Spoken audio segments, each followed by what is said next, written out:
disappointing.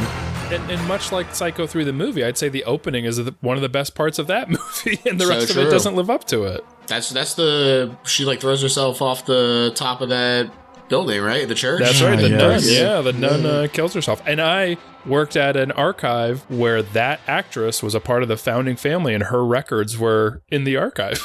There you go. Yeah, Did she write anything about Psycho 3? She probably did, because we had all of her diaries going back into like the 50s and 60s, and she kept them up until 2002 or 3 before she passed away. And I was one of the people who would transcribe her diaries. So she probably did write about it, actually. I just don't know if I got to that part. That actress, her name is Patience Cleveland, for anyone interested. She played Lady Death in Donnie Darko. So that was one of the last roles she had before she passed away. I think that's called nominative determinism, when it's like, obviously someone named Patience Cleveland is going to grow up to play Lady Death in a movie at some point. Yes. If you name your kid that, what else do you expect? Yep. I think if you check the Psycho 3 entry, it's just going to be like, today I saw Jeff Fahey's balls bathed in a purple light. Oh, that's funny. Yeah. She's a character. I'll put it that way. You know, she did write in one of her last diaries that she wants to do more movies like Donnie Darko. So it was a very bittersweet kind of entry, because obviously she passed so soon after that she wasn't able to. But I think the director probably wants to do more movies like Donnie Darko too. And also, I would like them both to do more movies like Donnie Darko. Shouts out to Donkey. We love that movie, baby. I mean me. I can't speak for anyone else. Oh, I'm with you. That's good. A very special movie to me. That and Bottle Rocket were the two movies my wife and I watched on our first date. I took him home from the video store that I was working at, and that was our first date. I didn't watch it for like a while. I watched it like when I was already out of college for the first time. And when I watched it, I was like, oh, I get why teenagers become insufferable about this movie. Yeah. I mean, I saw it before it was cool, but not because I was cool, because I was a weirdo that just looked at DVDs constantly. So I was a little bit ahead of the curve, but its popularity never annoyed me. It was always one of those like, yes, people are watching it. Good. That's right. Grand. Yeah.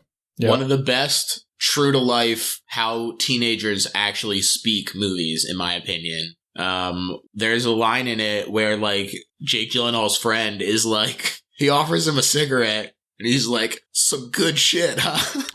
And Donnie's like, it's a fucking cigarette. Like, oh man, it just like, it lives rent free in my head. It's so funny to me and so like honest to how me and my friends talked when we were teenagers, like being like, yeah, we're doing fucking drugs. And it's like, like one cigarette that we're passing around. Yeah. Speaking of the way kids actually talk, I did get to see Monster Squad in theaters last week. So that was fun. That's awesome. Cool. Childhood favorite of mine. It was one of those like 11 a.m. No way that my significant other is going to be awake to watch this. So I'm just going to go to the movie theater. And it was a good choice. Still a great movie. Hell yeah. Hell yeah. Yeah. I got to revisit that. I might revisit that this spooky season. I love the Monster Squad so much. And I would like try to tell people who love the Goonies, you'll like this movie, the Monster Squad. You should watch this. It's so much better. And like, I don't think I convinced anybody to like it more than the Goonies. Does it have the truffle shuffle in it? Yeah, exactly. Yeah. There's like 95% of folks were like Goonies people, but that 5% who are Monster Squad people, they got it. Yeah, they got it. That's right. Yeah. Well, shall we just get into it then? Let's do it. All right. I have to post a quick correction before we get into it. My wife will probably never listen to this, but I messed up. I said Bottle Rocket and Donnie Darko. It was Rushmore and Donnie Darko. Oh my God. And I just, before I get thrown, into the doghouse, yeah, I have to correct that. I had a similar thing. DK was talking about some very like obscure movies and I said the wrong one. And then later I looked it up and I said like the wrong name when I meant a different one. And I've been thinking about it for 2 weeks. Like, yes, I meant to say Night Beast, not Alien Factor. What's wrong with you? Oh my God. Oh, gee, How could you possibly fuck that up? I don't know. But yeah, so welcome to Dead Formats, a movie podcast where each episode we tunnel deep underground in search of time capsules containing forgotten cinematic medicines. I'm your host, Chris. In this episode, we're going to be discussing a couple of V-Cinema bangers, Gakidama from 1985 and Biotherapy from 1986. And today I'm joined by two very special guests who have both been known to do the devil's research from time to time. Brantley and George, welcome. How are you guys doing this evening? Doing great, man. Yeah, thank you so much for having us. I'm excited. I'm excited about this podcast in general, but also just you continuing this podcast. I think it's a great idea. What a fun idea for a pod. Well, thank you. I am also very excited to be here. I'm wearing my Pulse shirt for in honor of our V-Cinema episode. I am really looking forward to it, and part of what I'm really excited about, not only with this episode, but with this podcast in general, is that Chris has always been one of the people who like I can rely on to introduce me to new and exciting horror cinema, and this was no different. You know, getting to watch true grody gore and fun stuff that I had never heard of, but that I was so eager to dive into, and it delivered, baby. Hell yeah. Well, I'm glad. So Brantley is one half of the Horror Drafts podcast and a filmmaker. And George is the former host, by the time this comes out, of the best little horror house in Philly, RIP. So guys, tell the listeners a little about what you do. So Best Little Horror House in Philly, as I said, now defunct, but was the podcast where we talked about the best horror movie ever made, according to our guest at least. Every episode, whatever movie the guest picked as the best horror movie ever made, I agreed with them, and we talked about its place in horror history and what made it the best before, getting through the plot and the themes and everything, and really taking a pretty granular approach to the themes and the research and everything. And yeah, if folks want to check it out, I am half of the podcast Horror Drafts, where we invite a guest on, or multiple guests each episode, and they bring a topic in the world of horror, and then we draft it as you would a sports team, and it's just fun, it's silly, it's also very time consuming, so we are a very irregular podcast, and Nick and I, my co-hosts, we're both quite busy, unfortunately, so that certainly limits our ability to do it, but it still is technically running. We just put it out every once in a while. We had a great episode relatively recently called Trapped with the 5 Day Rentals boys, and we drafted all horror movies in which people are trapped in one way or another, and that was a pretty loose interpretation of what that meant, so that was a fun episode. Two great tastes that taste great together, as far as I'm concerned. Oh, thank you so much. I appreciate that. Yeah, no, big fan of both of your shows. I've been on both of them, and I would be on them again anytime if it weren't for the defunctness and the irregularity of the releasing schedule. There you go. So, but I mean, you're also a filmmaker, Brantley. Did you want to talk about that? I know you're working on a documentary film as we speak. Yeah. I'm deep in the production of a sports documentary. Actually, it's very different than my first film. I don't know when this will eventually be out. Hopefully by next year. I'm not sure exactly. But my first film, if people are interested in it, is called Everything to Entertain You: The Story of Video Headquarters. Blu-ray for that is still available at vinegarsyndrome.com. People can find it there. As sales come about, it'll probably be in most of the sales now that it's been out for a while, and that does have a digital distribution deal, and I think by the end of October, I don't know when this comes out, but by the end of October that should be up on a few different streaming services. Cool. So people will probably be able to find it online, and yeah, it's a 60-minute, so it's a Gakidama length documentary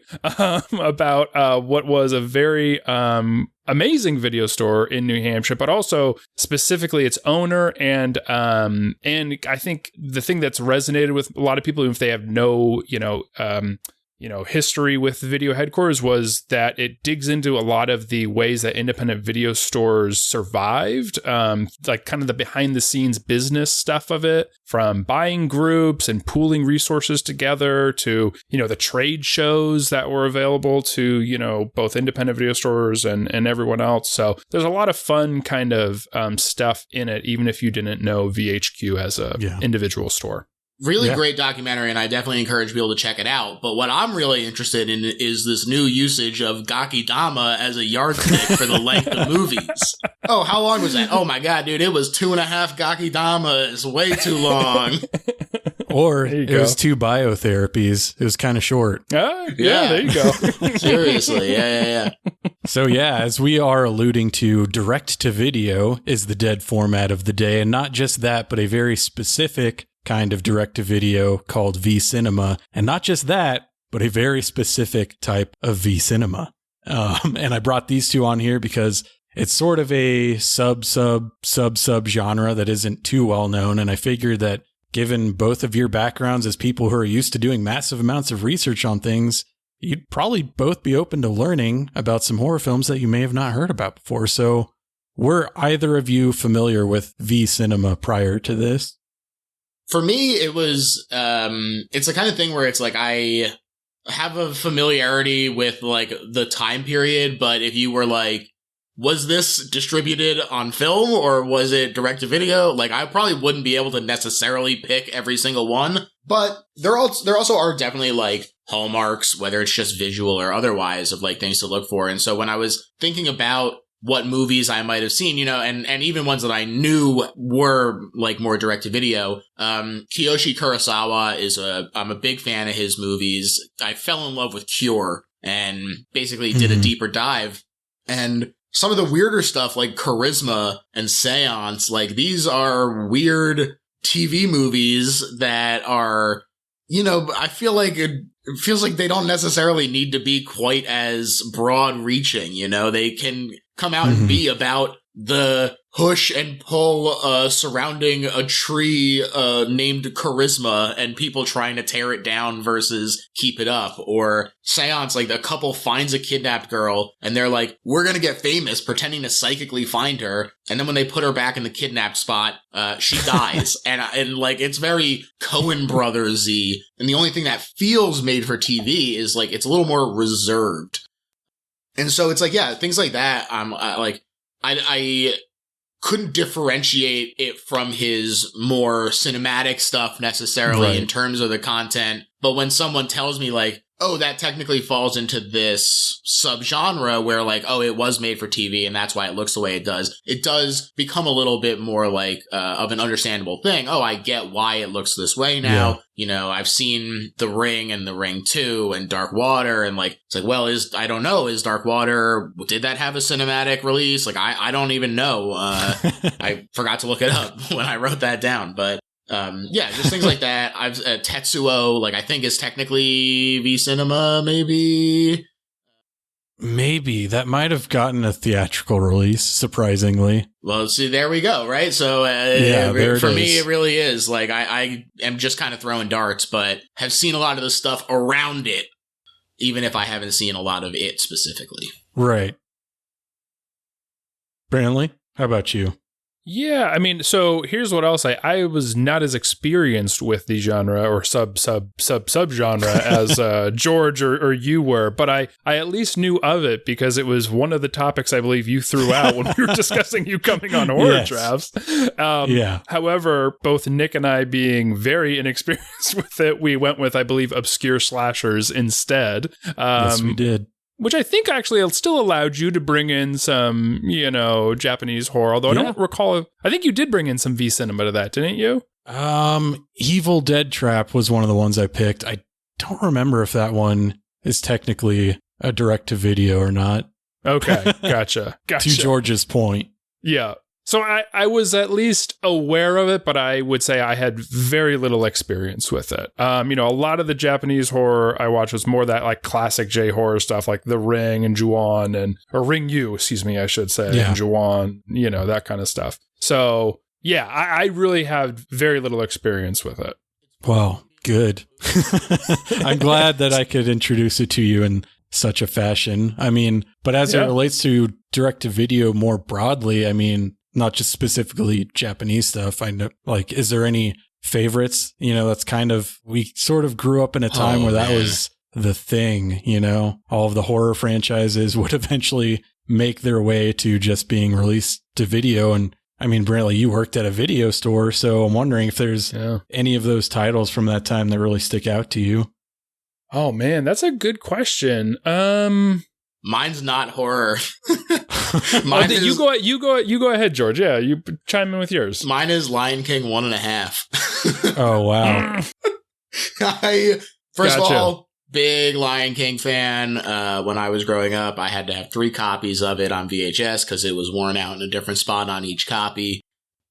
And I also am just generally like a big Shakespeare fan. I love Hamlet. I think that it is really, really fun. I love that The Lion King is, you know, some people say it's loosely adapted, but it's basically just Hamlet with a lion's skin slapped on it. Yeah. And Lion King 1.5, they were like, hey, we've seen Rosencrantz and Guildenstern Are Dead. Wouldn't that be fun to also do for The Lion King? And it turns out the answer is yes, it is very fun. And I even revisited it not that long ago because I was on another podcast called Soundtracker, also a very fun podcast, which I'll encourage people to check out. And we were talking about The Lion King. And in my research for The Lion King, I rewatched Lion King 1.5 just to see how it held up. And it turns out the answer is pretty well, although there's a lot of emphasis on like Timon being Jewish and like having like a borscht belt upbringing. It's a little strange, but it's also weird. Fun.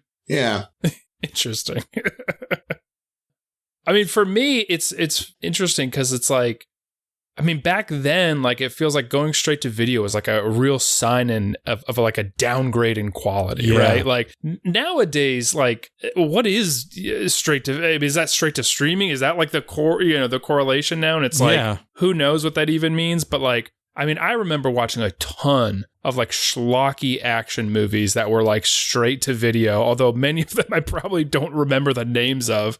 I do remember that, like, you know, you can't copyright a title. So like, I remember the first video store I worked at, we had like 7 movies called Body Count that were like probably all straight to video action movies, like that were just in like our action section or whatever. But I would say, like, if we're staying in the realm of horror specifically, I mean, like a lot of the Full Moon features, that's probably like the ones definitively that have like a special place in my heart. You know, like the Puppet Master franchise, and I think I watched the first Demonic Toys for sure, and I don't think I watched like the extensions of that until later, like the Doll Man versus the Demonic Toys and stuff like that. So like, but also those kind of tie in, I think, to what we're talking about today, because those are a lot of great puppet work and, a lot of fun puppet work. Some of it wasn't great, but the ones today we watched were great. I think in a lot of ways. So those were probably the ones that have a spot. I mean, but I also love like any of those horror movies that have like small puppeted things. So like the you know, Critters and Ghoulies and Munchies and all of that stuff was like speaking my language. Always great. Yeah. And Gremlins, of course, the big one, you know. Charles Band had a profound effect on, I think, people in our age range that grew up into horror, because that is his total thing. He's absolutely struck gold with Puppet Master and has been trying to come up with new franchises of small things attacking ever since. Yes. Yeah. You'd think one time he'd go for big thing attacking. He just can't make that leap. So Full Moon did have 2 kaiju films. Oh, okay. All right. I stand corrected. My apologies, Charles. So I thought it was funny that you were like, what does it even mean to be direct to video now? Like, it's not really as much of a comment on quality. And I was like, yeah, he's right. Like, it really doesn't mean anything. And then I had like a flash of that Winnie the Pooh, Blood and Honey. I was like, oh, it can still be bad.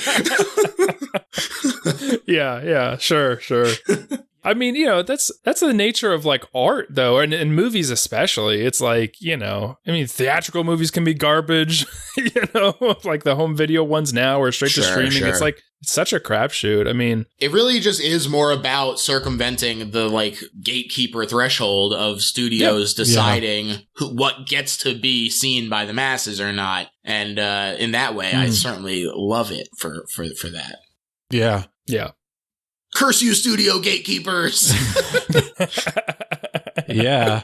You guys are speaking my language after all the research I was doing for this. So I guess possibly you two and most of the people listening are like, what is V-Cinema? And so that term comes from a specific line of direct-to-video releases produced by Toei beginning in 1989 with the release of Crime Hunter Bullets of Rage, which I recently watched and is pretty good. It's kind of weird. It is a completely Japanese produced movie that ostensibly takes place somewhere in America. I think so they can have all the good cop action that we have in American movies, but they explain it away by like, oh, these two cops work in Little Tokyo, so everyone speaks Japanese. Oh, gotcha. Yeah. So in the US, at least, I'm not sure about in Japan, V-Cinema has become more of a genericized term for any Japanese direct-to-video film, not necessarily the ones released by Toei.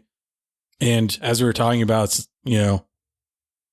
it's seen as like the direct-to-video label is like seen as pejorative here because it's like a synonym for not good enough to be in movie theaters, but that's not really the case in Japan because the development of the home video market there was completely different than it was in the US, mainly due to two factors, which are, unlike Hollywood studios, who were initially hostile towards the idea of selling videotapes with pre-recorded material, Japanese studios were very enthusiastic about creating a home video market in Japan. And the second reason is that the development of the home video market occurred in both of those countries simultaneously, but the US was in an economic recession and Japan was in an economic boom, which allowed the Japanese studios more latitude to gamble on this new medium and explore the uncertainty of that. So pretty much everything you guys just intuitively knew is true about direct-to-video movies.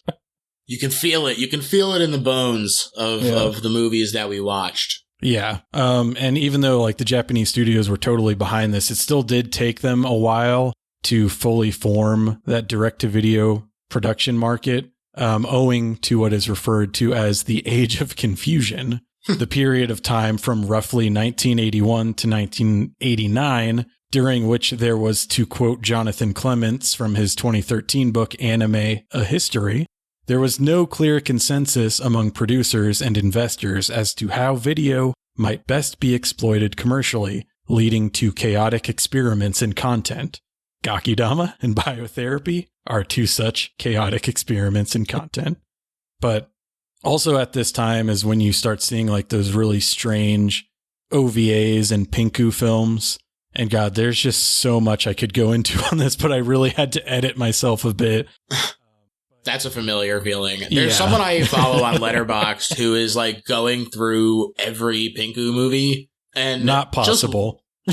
They're making a God's honest effort at it, and watching from the sideline is like truly remarkable. And it's funny because every time I'm like, yeah, I'm so cool and edgy. Look at me watching the deep cut Black Emmanuel movies. And then I like go on Letterboxd to type in an entry and I see what they're watching. I'm like, I'm not shit, man. I'm not even close to the level of what some people are watching these days.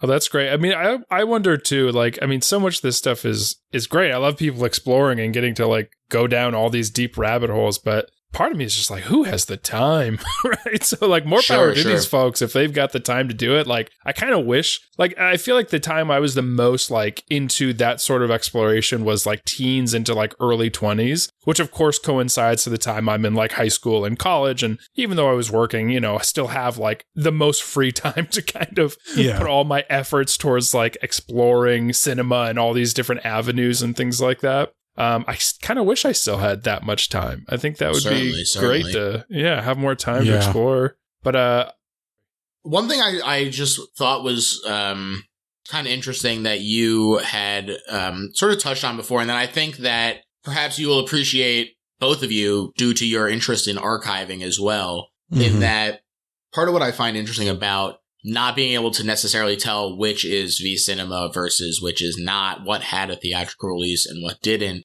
is that as we become a little further removed from the actual release of these, and as it becomes less documented, like the path that each of these movies takes, especially the more obscure ones, where it's just not, the information is not accessible. You know, you look up a movie and it's like a sentence or two about it, and you go, well, where did it play? What kind of money went into it? Like, all these things that become more and more difficult to find without proper archiving of the immediacy, the taking the steps to preserve that information, is part of why it becomes a little bit more hair splitty here. And I just, it's like, you know, as someone who is enthusiastic about archiving, it is like, this is one of the ripples that people don't think about in terms of just like the way you label things becomes muddy if you don't do those things. Yeah.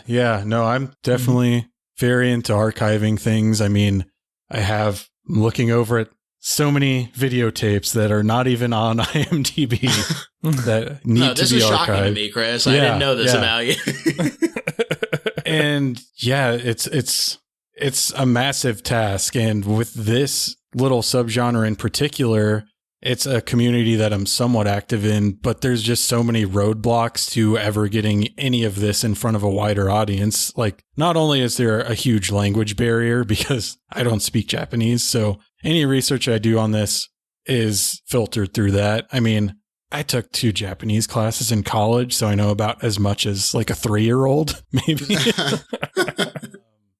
But then on top of that, it's just, how can you know what to search for if it's not even documented online anywhere? Right. It's just hours and hours of scrolling through sites like, oh, that looks interesting. So yeah, there's just, and then on top of that, like once the home video market became like a huge thing in Japan, a lot of movies were funded by the Yakuza to make a quick buck off of. So they're not the type of people that are going to be like, yeah, we'll give you the rights, Vinegar Syndrome. Like, they don't care. They've made their money off of it already. Like, they don't see any practical use of putting like some random movie on Blu-ray. Hey, that's a connection that Japan and America had. Yeah. Certain nefarious people putting together funds to make movies quick for a quick buck. And then also saying they don't give a shit about preserving it. Exactly. Yeah. And I also find that Japanese studios have a thing where they seem to not, like, the bottom line is not as important to them as like saving their reputation, it seems. Or like not putting out something from an earlier period in their company that they now think is substandard. To bring it back to Kiyoshi Kurosawa, he has a movie that I absolutely love called Sweet Home, made by Toho, famous director. It was the basis for Resident Evil. That's right. Never gotten a disc release because they just don't care or whatever. Yeah. Or maybe they're like, we don't make those movies anymore or something like that. Who knows? And it's funny, too, because you'd think that at some point they'd be like, okay, well, we don't care, but if you want to take the risk, go ahead. But they're also very, like, precious about their properties, too. They're like, no, it's ours. Exactly. It's ours to do nothing with. That's the whole thing, because a lot of these examples I can think of are specifically Toho. Like, they have a movie called Prophecies of Nostradamus that had, like, depictions of that drew parallels to people that would have been injured by nuclear explosions. Oh, so that has never been released because they're like, that's, in bad taste, which, yeah, it is, but also it happened. Like, you already did it. Right. So maybe preserve that for history. Or like the famous Godzilla versus the Wolfman, which was made by the crew members on set. And they could, if they released that, people would buy it. I want it. Yeah. I want it so bad. It's probably 20 minutes of footage with no sound, but every Godzilla fan would love to have it. Right. I just wanted to say, you mentioned things being labeled and everything, George. I always say, like, an archive's only as good as its metadata and its documentation, because, you're going to have new people coming in working there down the road. Yeah. And, we have, we're a small college where I work. thousands upon thousands of photographs. I have a general sense of what things are, but if they're not like organized properly, I can say, okay, well, this is at least athletics and this is women's soccer, whatever, even if I don't, and circa the 90s, right? So I can at least like organize it, but I'm not going to know who's in that photo. I'm not going to know like who the coach is on the sideline or anything like that, or a specific date, unless that's, marked in the metadata on the back of it, right? Now, sometimes that certainly leads to issues and how things are labeled, but the fact that someone in that time thought to at least write that information shows that they're thinking to the future in a way that I don't think current generations are, as it comes to the legacy of so much of our media. And, you mentioned the difficulty in finding out if something was, in theaters or not because of like, finding the material, was it archived? I worry now about the born digital era because, we have this idea that the internet is written in pen, but there is so much stuff that has disappeared off the internet. And we're recording this not very long after the Internet Archive was just hacked. Yes. And, who knows what's going to happen to like the Wayback Machine even, this is the worry, and it's the kind of existential crisis that I feel as an archivist who also makes movies but shoots on digital is like, well, how do I preserve this long term? The great thing about film is that like, if a canister of film from the 19-teens was found, and, you could still possibly salvage some or all of that film because film is so durable for long-term preservation. Yes, it will eventually break down. Yes, the gases will release and deteriorate the film, but that happens at such a slow rate that film is still the best thing we have for long-term preservation of motion pictures. A hard drive found 100 years from now is going to be useless. Not only will it not work, everything inside of it will have corroded, that you won't be able to take the platter out and put it into another. It just will not work. So there is now like digital to film transfers, but it's so expensive. Strike it, Brantley. Strike it. Honestly, I mean, just to put like an hour-long movie like mine, it's, or Gakidama, like a film like that to onto film. It was like several thousands of dollars. I want to say $6,000 or $8,000 for an hour to that. And that's just the finished film. What about all the other elements? What about the individual interviews I did or all the other footage, yes, we have cloud storage. Yes, we have like hard drives and I can keep transferring them to new hard drives every few years, but it's pure like redundancy. Exactly. That's all it is. And it's just, you just have to hope that you have enough backups and hope that server racks and RAID arrays don't fail and, all of this stuff. And as we move into an era where more and more crazy climate change and energy things become issues, like who's to say if, even cloud backups that are probably backups on backups on backups on backups, like none of those like server farms are going to fail because of massive like power outages or whatever. I don't mean to be a Debbie Downer or anything, but it's like, but this is the existential crisis because you're the crazy one, stream heads. I mean, just, I would love if I could just put everything onto film, like all of my raw footage or whatever, but that would be so prohibitively expensive. It's impossible, essentially. And it's such a self-fulfilling prophecy, too, where it's so expensive because people don't do it, and people don't do it because it's so expensive, and so it becomes more and more and more niche because it becomes something that only very wealthy people can afford to do. And Absolutely. It is really, just such an issue with, having to sort of kowtow and say, oh, please, benefactor, pay for this to be preserved appropriately, and for them to go yes or no depending on their mood, like Toho being like, no, we don't care about these movies. There are people who want it. They're like, it is like an active demand, but because they're not interested, it's just like, okay, well, I guess we'll just get fucked. Yep. And I also just wanted to mention, too, I'm sorry, I know I rambled for a long time, but I had another thought. You talked about, what did you call it, from 81 to 89, the age of confusion. Confusion. But what that bred in that time was all that experimentation you talked about. And it just reminds me so much of all of these other industries. It reminds me of like the HBO and Showtime, like that direct, like paid movie channel, which then began exploring putting television shows out themselves, or the beginning of the streaming era where when that started in like 2007 or whatever. It's like, oh, there's like 10,000 horrible movies on this thing called on the Netflix's like streaming thing. That's weird. I don't know what that is. And now streaming is this crazy fucking beast that is just like gone crazy and morphed and explored. But it also reminds me of like early days of like video stores, even where you're experimenting in ways to get people in the door and running different like, you know, programs or sweepstakes or whatever, you know, like different like promotions essentially. Maybe people want 15-minute videos and we'll call it Quibi. Yes, exactly. Right. It's just kind of interesting that I'm sure it was like a big market of confusion as it was called, but like that at least breeds like a certain like necessity to survive and explore things that can lead to other great things. So yeah, I mean, that's I would say that's also a difference between the Japanese home video market and the US, is that the US were kind of just like, well, we don't want this because we want the theater experience to be the movie experience. Like, we don't want to sell pre-recorded stuff.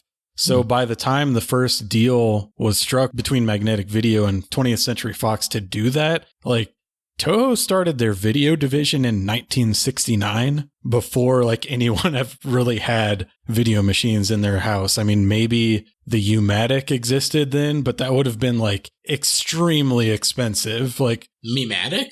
Yeah, and U-matic was still more of like a broadcast format. That wasn't really, was that much from a consumer format? So not over here, but Japan being the ones that developed all of these things, they usually did have consumer versions of all of it, just like with Video 8. Like it existed over here, but I think maybe one like Video 8 the cost VCR of importing it was part of the barrier. Yeah, and like, yeah, we've talked about how these movies are short. That was part of that age of confusion, is that they couldn't even decide like how long these movies should be. So rental stores actually had different pricing based on how long the movie was, which is pretty cool. What the heck? I mean, that's great. I was going to ask, like, you know, it's a 35-minute and like a 56-minute movie. These, you know, are very odd. I mean, I thought maybe like, you know, these played on television as well. And so like a 55 or 56-minute movie would fit into like an hour block or something. But the 35-minute one felt like it didn't fit into any normal TV structure. Yeah. I messaged Chris. I said, I need Biotherapy to be longer. I need a feature-length Biotherapy. Yeah. But it's funny to me that these together form one feature-length block. Mm-hmm. Yeah. Quite delightful one as well, I might add. I think even like with Crime Hunter, that is a 60-minute movie. And I can't remember if it was one of the executives from Toei or Nikatsu, but he would hang out at video stores and he saw some guy like renting 5 movies that were like 2-day rentals. And he was like, how can you possibly watch all of those movies in 2 days? And he's like, well, I just fast forward to the good parts. Ugh. So they made Crime Hunter a 60-minute movie because they're like, we're going to make movies that people will not want to fast forward through. Eventually they did transition to like 90 minutes as the norm, but that was one of the things they tried out back then. I want to go back in time and fight that guy who said that he just fast forwards to the good part. Well, just you watch don't know the damn movie. You don't know what movies he was watching. I don't care. Watch the damn movie.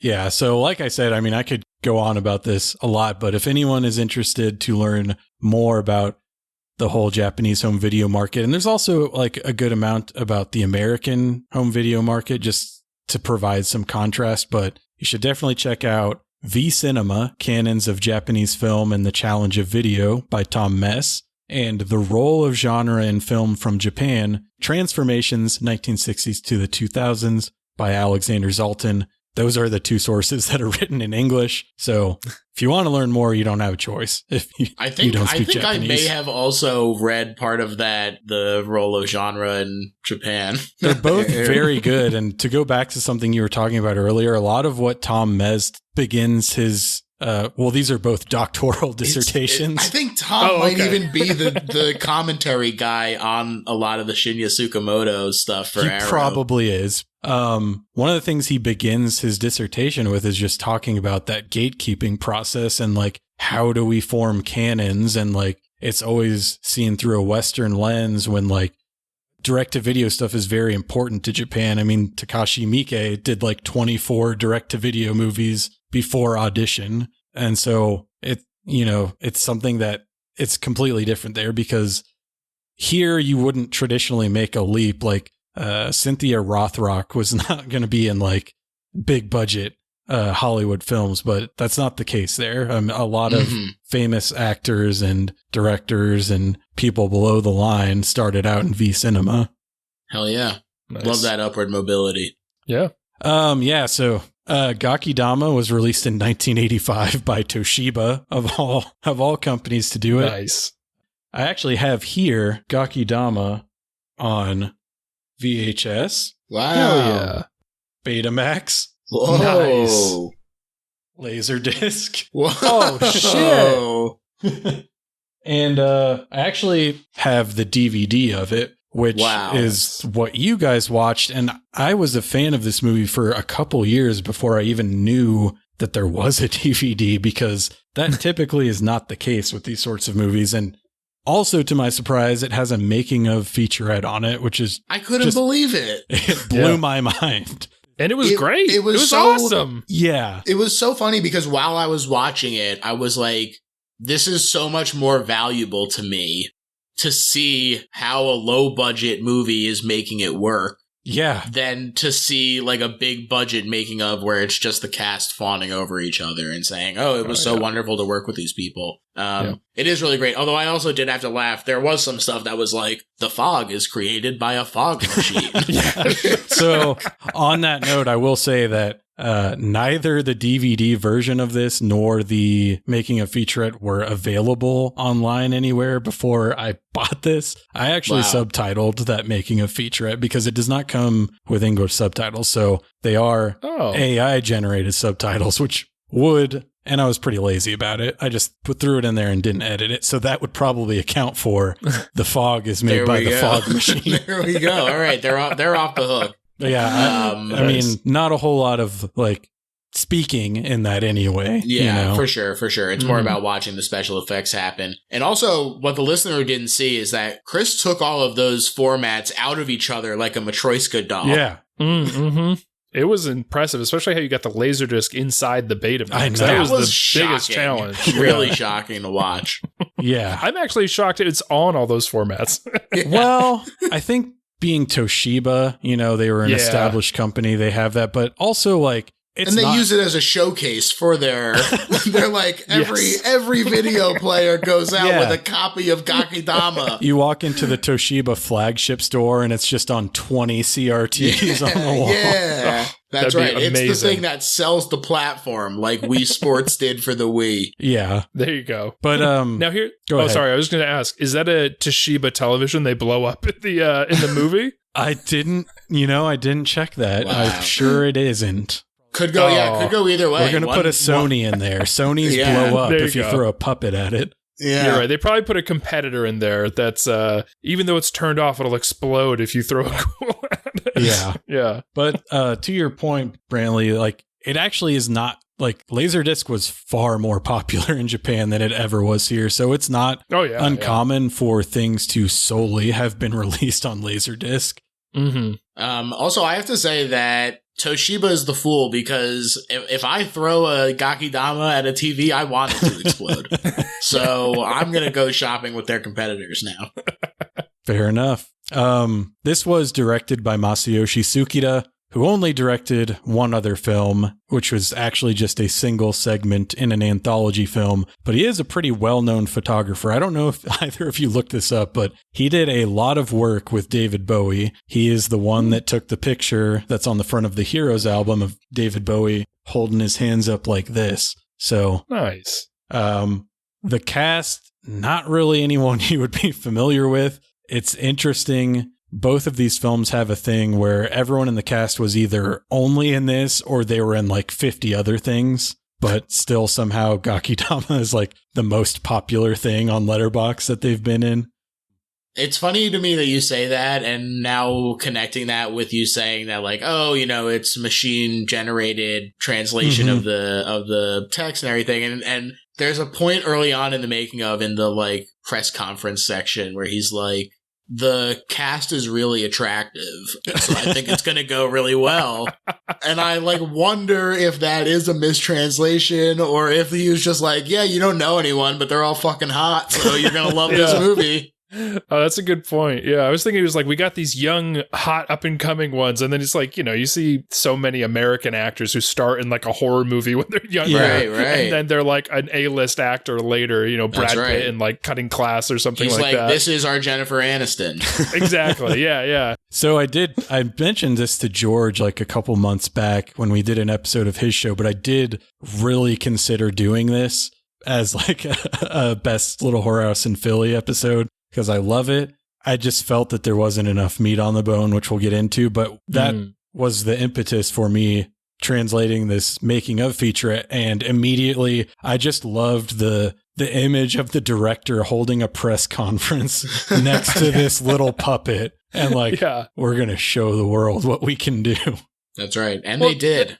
And that was fun because he said he'd been like a cinematographer for 20 years and this is like his first attempt at directing. So I was like, oh, good for this fucking guy. I had no idea. Because I watched the making of feature, after, obviously. So I was like, oh, that's all fucking great. Now, it's kind of a bummer. He only directed one other thing, but, obviously he was a very skilled photographer and cinematographer. So that's good. Yeah, that was a major Sweetie moment when he was like, oh, it's been a long time since I've felt like a beginner at anything. It's like, oh, yeah, that's cute. Yeah. So he and the cast didn't have a lot of experience, he had experience, just not as a director, but the special effects were done by Shinichi Wakasa, who is a very famous creature designer who would go on to work on Godzilla vs. Mechagodzilla 2, Gamera 2, Attack of Legion, the Rebirth of Mothra trilogy, and he was the one that did the redesign of Godzilla for the Millennium era. So humble beginnings in Gakidama to being just a titan in Japanese special effects. How about that? Hell yeah. This, this may not be a secret, but I like to toke the devil's lettuce from time to time. And I was doing so while watching this making of feature, and they were like, they really bury that guy in plaster. And that was the exact level where I was like, wow, this is really unpleasant to watch. Yeah. Have you guys ever seen Tourist Trap, the early Charles Band? Yeah. That's totally why they could make a movie about how scary it would be to be suffocated by plaster. Yeah. Yes. Watching it I feel really like it was happen. Something else I just watched too. Oh man, what was it? I'm not going to get it. I'm not going to pull it. I'm not going to pull it. Megalopolis. Oh man, I wish. You know what? Here's what I'll do. I'll look at my letterbox while you guys vamp. And nice.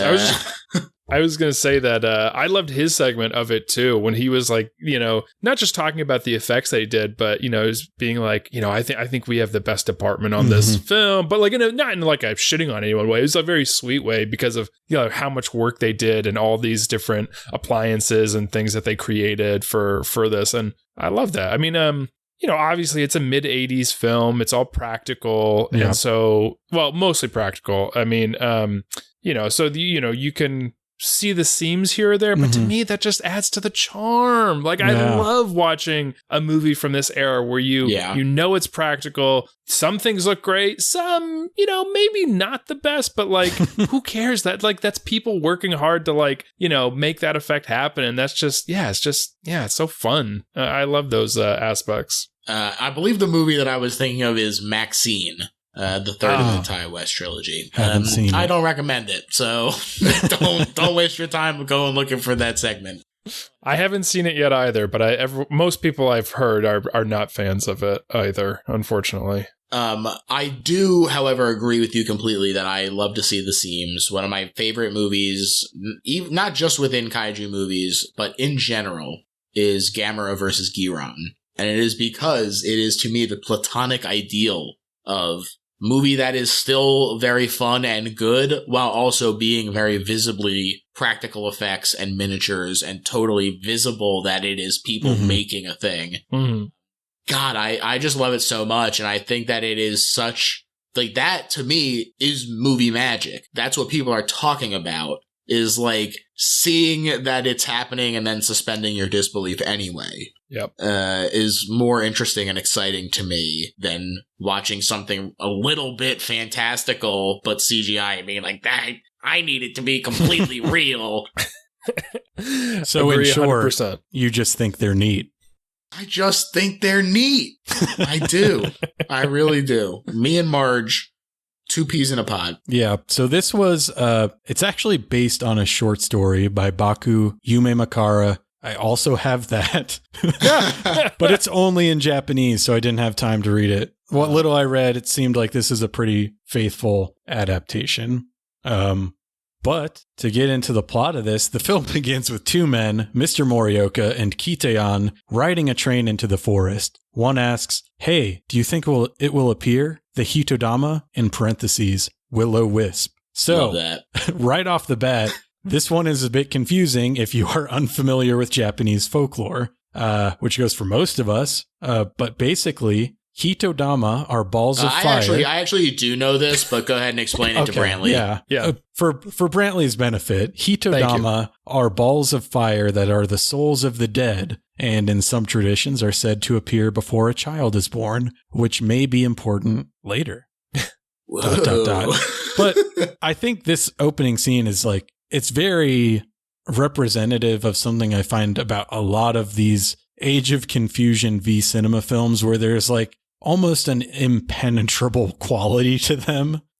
They're not being purposefully obtuse, I don't think, but it's just, I don't know. Like, did either of you get sort of that feeling of like will-o-wisp? Like, what are they talking about? I actually felt the opposite, where I was like, boy, they're really laying it out for you, where this guy's like, I'm sent everywhere and ghost appears, and now I have a reputation as a ghost photographer. How the heck did that happen?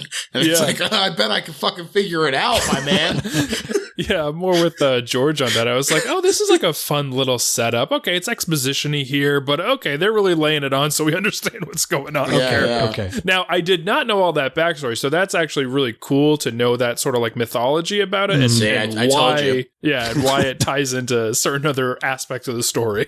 Well, I think part of it was just like the parentheses will-o-wisp. That's not helping me at all. Gotcha. I'm vaguely familiar. Like, I know it's a spirit of some sort, but it's like they threw that in so that we would be like, yes, will-o-wisp. Of course. Yeah, it is funny for them to be like, okay, we need something that everybody's going to know so that they can connect this thing to that. And then for them to pick will-o-wisp, which is like not that common.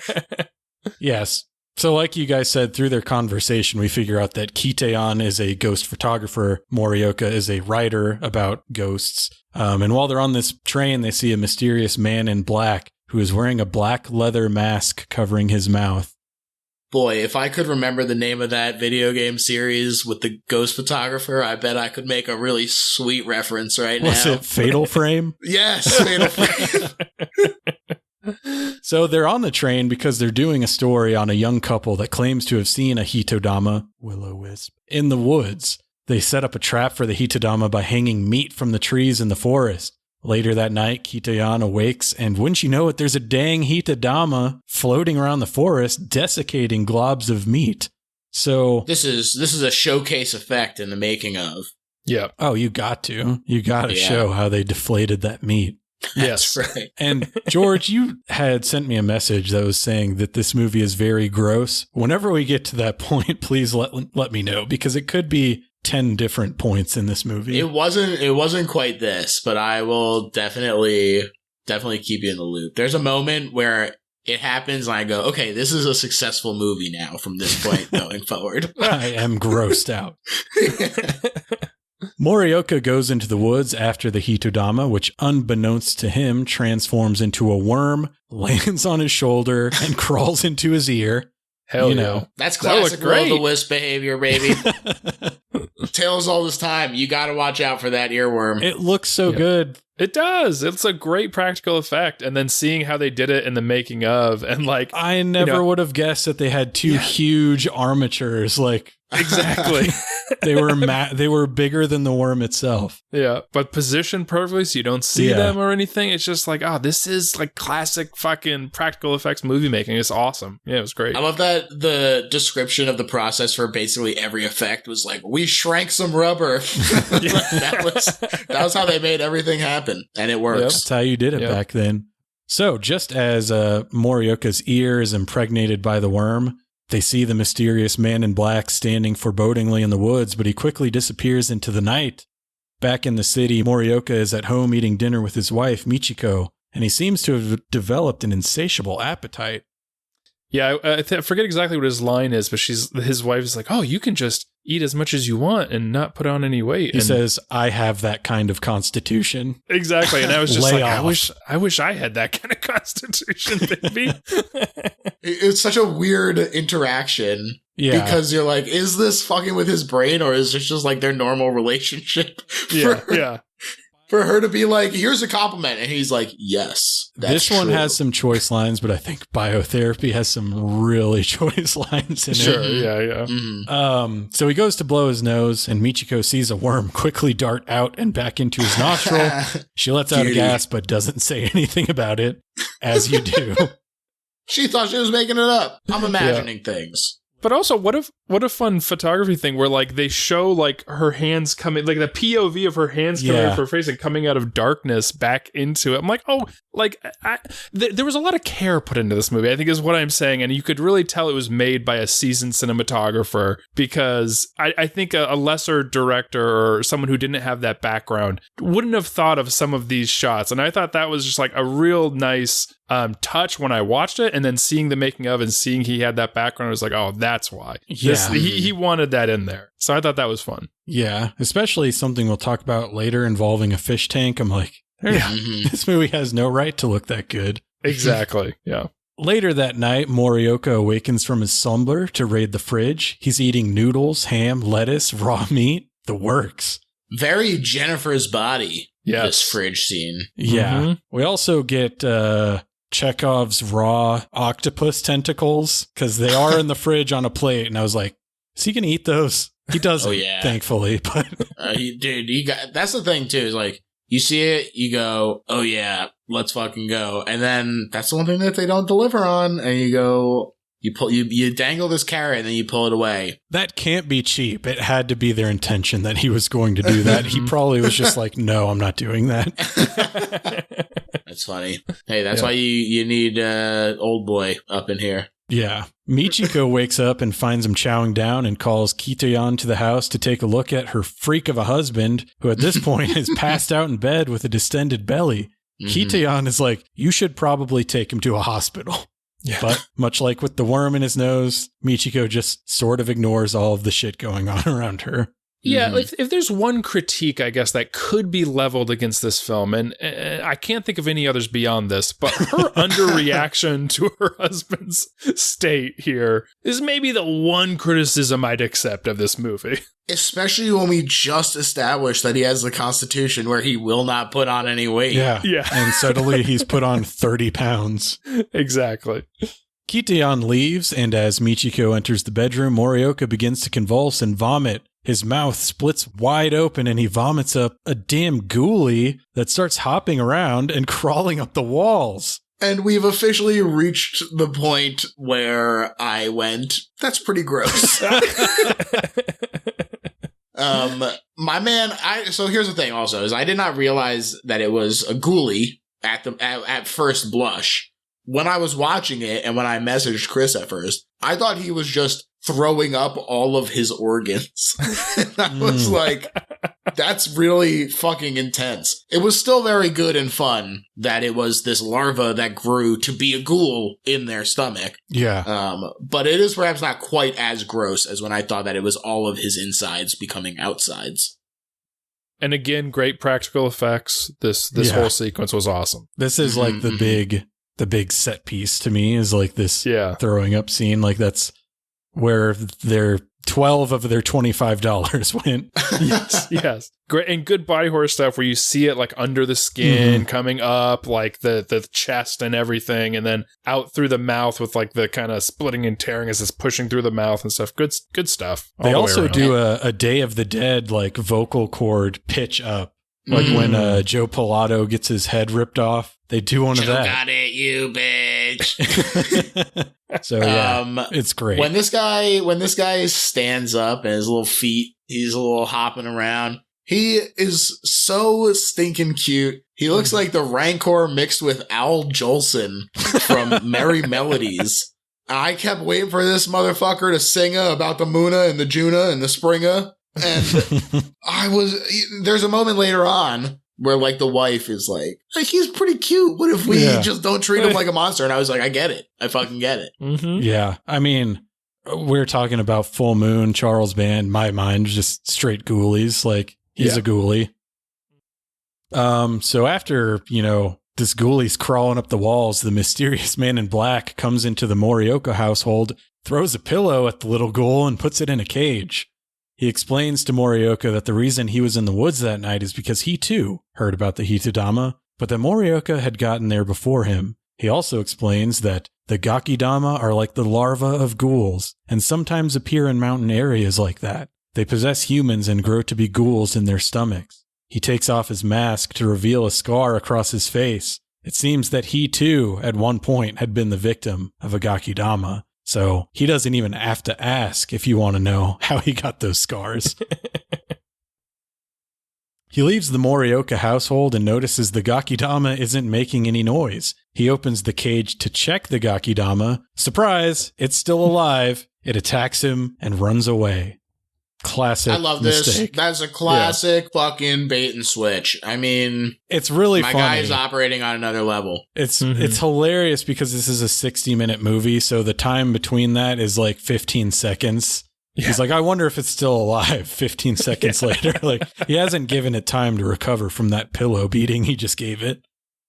And this is, again, they show in the making of feature all the different ways that they handled and mastered the puppet. And this one was great because they had these like attacking arms and hands that would like come at his face and everything, which was a lot of fun and made it much more lifelike than certainly some of the shots we saw of it earlier in the movie. Like when it climbed up the wall, it was a little like, okay. But this was a lot more animated, let's say. He was just born. You got to give him a break. He doesn't have true. You know what? He doesn't have the motor skills. You're right. What am I saying? Oh. Yeah. I would love to see you try and climb up the wall as a child, Brantley. Yeah. I would love to see it. You know what? I retract my statement. I can't believe I was that, what's the word I'm looking for? Offensive in my comment about this newborn. Insensitive at the very least. Thank you. That's what I was thinking of. Thank you. You're right. I apologize, Gakidama. Yeah. So after the Gakidama escapes at some undisclosed later time in the future, Morioka is back to normal and Michiko wonders what that mysterious man did with the Gakidama. She says that it's kind of like a baby, to which Morioka replies, listen, it was completely different from a baby. I just, gave birth to it, but it was nothing like a baby. It was a ghoulish monster. That's right. Morioka has lunch with Kitayan, who himself has suspiciously developed an insatiable appetite, and Morioka becomes convinced that Kitayan now has a Gakidama growing in his stomach. Huh.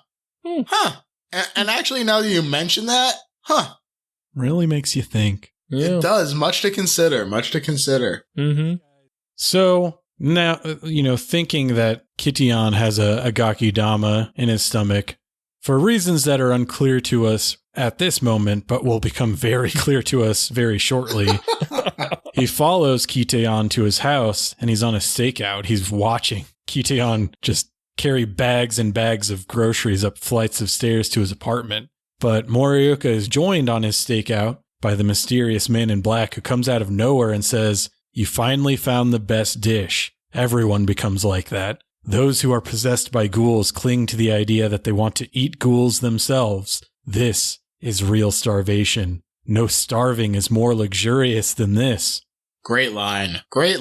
Yep. And there is something really bizarre about this idea of having to re-ingest the thing that it's like it's like reverse Zeus, right? Where it's just very strange, and it makes me a little uncomfortable in a way that is effective horror.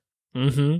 Well, and now I wonder, does this tie into some sort of Japanese folklore as well? Or what are they trying to say with wanting to eat these things that you've just birthed, essentially? I'm very curious kind of what the philosophy is behind that. I think there's probably nothing to read into being addicted to eating babies. Yeah. I will say that as far as I was able to tell, Gakidama is something that is completely made up for this movie and has no basis, at least under that name, in Japanese folklore. Hitodama, as we talked about earlier, is a real thing, but even if you use the Japanese characters for Gakidama enclosed in quotes in Google, the only thing that comes up is this movie, so I have to assume that they made it up. But yeah, as I was saying earlier, I did really consider bringing this to George's podcast. The two that I did bring were It's Alive and It's Alive 3. Do with that what you will. Because I feel like there is something here. Like it is going for something, but it was very hard for me to parse or articulate what exactly that is. So I was like, moving on. Yeah, it's effective horror, no doubt. And certainly if it had been the pick, I think I would have had a wonderful time sort of getting to extol the virtues of it and really like lean into the fun little moments of it. But as far as having a coherent message, and then, you know, part of what I really liked about our It's Alive 3 episode was like, so much of it is subconscious for Larry on top of his own intentional message. And like reading even beyond the first layer of messaging, I think is really satisfying for that movie, because it has so much fertile ground to bear this fruit. And this has a lot of really fun surfacey stuff. And then, like you said, sort of digging past that is a little bit more difficult. And part of that is just because there is a language barrier, right? There are moments where it's, you know, people are talking on screen and then there's like one sentence that shows up and you're like, wait, that can't possibly be all that was said. Like, right. So yeah, I just think that, there is a lot of fun stuff here, but I think you made the right choice. Yeah, I do think it is ambitious in a way that Biotherapy probably isn't. Yeah. Okay. Well, I was thinking I agree with you, George. Like, it is kind of like surfacey, and the surface level, I guess, like, you know, text of this would be like, is it like a fear of becoming a parent, or a fear of having a child and doing some sort of harm to that child, and a fear of, or, you know, not wanting to become a parent because you still want to be consuming as much as you can without having a child, right? Maybe that's where that eating comes in. But yeah, beyond that, I'm just like, oh, that what is does good, that? Brantley. What does that mean, right? Like, and I think you're right. It's a language barrier, not knowing some of the, you know, folklore, you know, within Japan, that sort of thing. Hard to judge the nuance. Yeah, exactly. So, George, you can do one last spotlight episode where Brantley comes and talks about Gakidama. I mean, that was actually really good. I like that idea of it being like this, because so many people that I know who have children are like, oh, I do miss my old life. And like that feeling of like wanting to still be able to go out and consume and have the life that you had, while also, you know, having this ghoul that you need to raise now. That's interesting. I like that a lot. That is very interesting. I will have to think on that some more thank you. Watch this 10 more times. There you go. Once on each format, just to make sure. Yeah. Actually, what was I going to say? Oh, yeah. Were you guys just like completely taken aback by this like conversation of like, oh, of course you want to eat it? Was that where you thought this was going to go at all? No. Well, it was, but only because I thought, wow, that looks delicious as soon as it showed. No, of course, it's fucking insane. Yeah.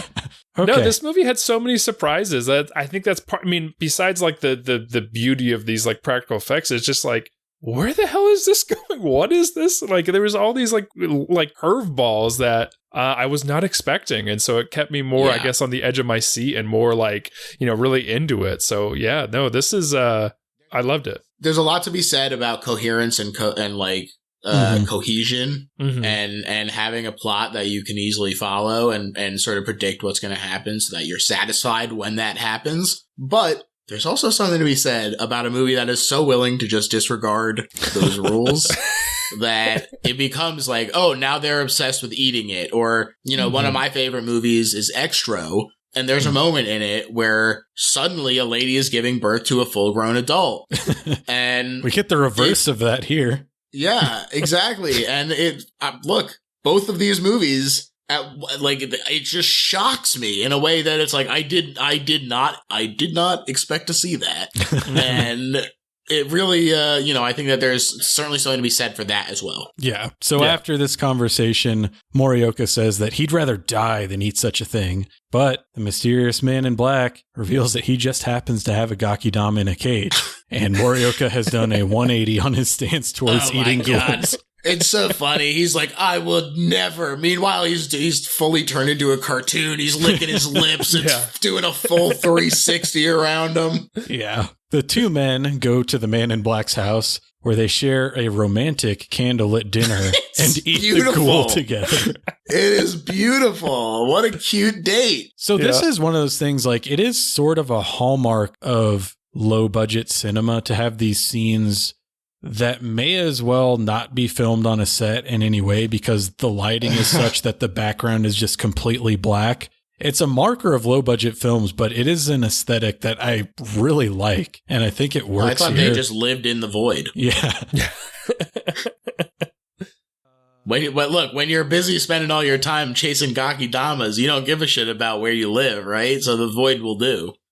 I mean, you're on the road so much. I mean, you can't be traveling half the year at least, if not more, to find them. It's just a place to lay your hat. The action is the juice. He's sleeping as much on trains as in his own bed. You know, who cares where it is? That's right. Morioka and Michiko buy some pet birds, and Michiko does some weird jazzercise on their porch. A storm is coming in. Okay. I didn't think it was weird at all, actually. I thought it was really cool, and I'm going to start incorporating that into my daily regimen. Okay. Morioka and Michiko buy some pet birds, and Michiko does some completely normal jazzercise on their porch. Yeah. A storm is coming in, and Michiko collects the laundry from the clothesline outside, but as she returns to the back door of the house, she finds that the pet birds that they had just purchased have already been killed. And no. I think these are possibly the worst pet owners I've seen in any movie. Not great. The house is a wreck, and she just knows that there's a ghoulie afoot. She searches for the Gakidama, which reveals itself by jumping on her head and biting her scalp. She throws it to the ground, but the Gakidama persists and goes for her throat once again. This time, she throws it to the ground and smashes a giant fish tank on it. The little demon will not be persuaded. If you try and reason with the monster, you will get your skull and neck area chowed on. It's that simple. Yeah, and so this was another part that they show in the making of. It was kind of the only part that wasn't like a special effect. They're just showing like cinematographically, how are we going to get this fish tank? And I don't remember exactly what it was, but because this was a part where the translation was a little bit off when they're talking about the shutter speed or something, and like how they're setting up 3 cameras to give it some sort of illusion of something. But I think they just pushed it and said fingers crossed. Yeah. I think they did say they have the film going through 4 times the normal speed. So it sounds like about 96 frames per second instead of 24. To just get that slow motion effect. Yeah, but they probably just cranked up the shutter too, just to be able to, capture the action with less blur and all that. And I was shocked that they had 3 cameras, first of all. Yeah. It does look really good. There's something to be said about slow motion shot on film like that. Oh yeah. Looks good. So after she throws it to the ground, or crushes it with a fish tank rather, it crawls under her dress, but she's able to grab it and hurl it at the TV. And even though this is her third try of just throwing it at something, she's just like, we're good. 3rd time's the charm. 3rd time is the charm. The television that is turned off explodes when he slams into it. So she goes to the bathroom to get out of those bloody clothes and take a shower. But after she does, the ghoul claws a hole in the bathroom door and pokes its head through. Here's Gaki. This guy is so rascally and cute. Yeah. That's a really great moment when in the fight, there's like a head-on shot where he's like running. That's very cute as well. Yes. They do a lot to make you go, he's not so bad. Yeah. Yeah. And again, through the door, she sprays it with the shower head and just is like, that's good enough. I killed it. I don't know why she thinks that, but it comes back. And then she drowns it in the bathtub, falls to the floor, and makes her way to the bedroom. Finally, the ordeal is over. At least she took less attempts to learn each time. Yes. Besides the aquarium falling on him, was there any... did I miss something about why it disliked water? Because when she sprays him through the door, he sort of like hisses in pain and like runs away. And I'm like, did I miss something about them and water? Like in general? I don't know. Don't think you missed anything. I think it was hot. Oh, that's true. Oh, yeah, you're right. It could have been really true. hot. You're right. That must have been Come on, guys. Give Gakidama the benefit of the doubt. Yeah. You think they would put something in that didn't make sense? Get real. Grow You're up. right. Flawless. You're right. You're just right. But, even though she thinks the ordeal is over, surprise, the Gakidama comes back and it crawls into Michiko. And I will just let the audience fill in the blanks on what I mean by that. So she then writhes in either agony or pleasure on the bedroom floor. Her noises do not make it clear at all which one it's supposed to be. This is the one area of the film that made me uncomfortable.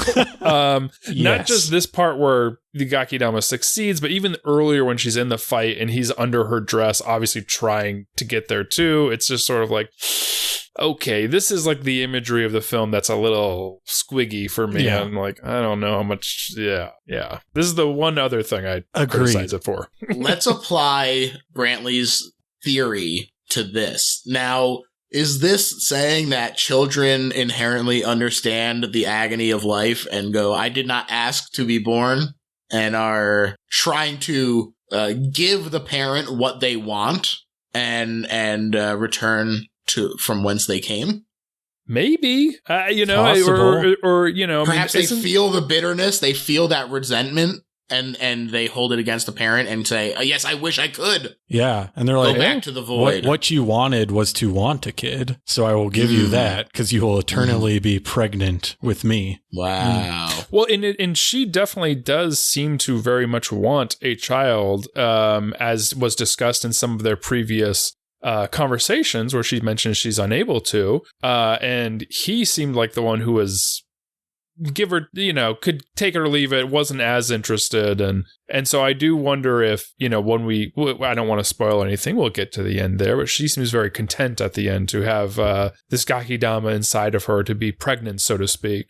Yeah. Well, her mothering instinct is also certainly manifesting in other ways with all the pets and everything. Absolutely. So that is one thing that I really hadn't picked up on because I didn't really read about the lore of this, is that she does mention not being able to have a child. I feel like this was a chance for them to really be able to tie something together, because they're also saying Hitodamas usually show up 3 days after someone dies. So knowing that, I was wondering did they try to have a child and fail? And this is the soul of that child that has returned and is, That's an interesting way to look at it. Yeah. Could be.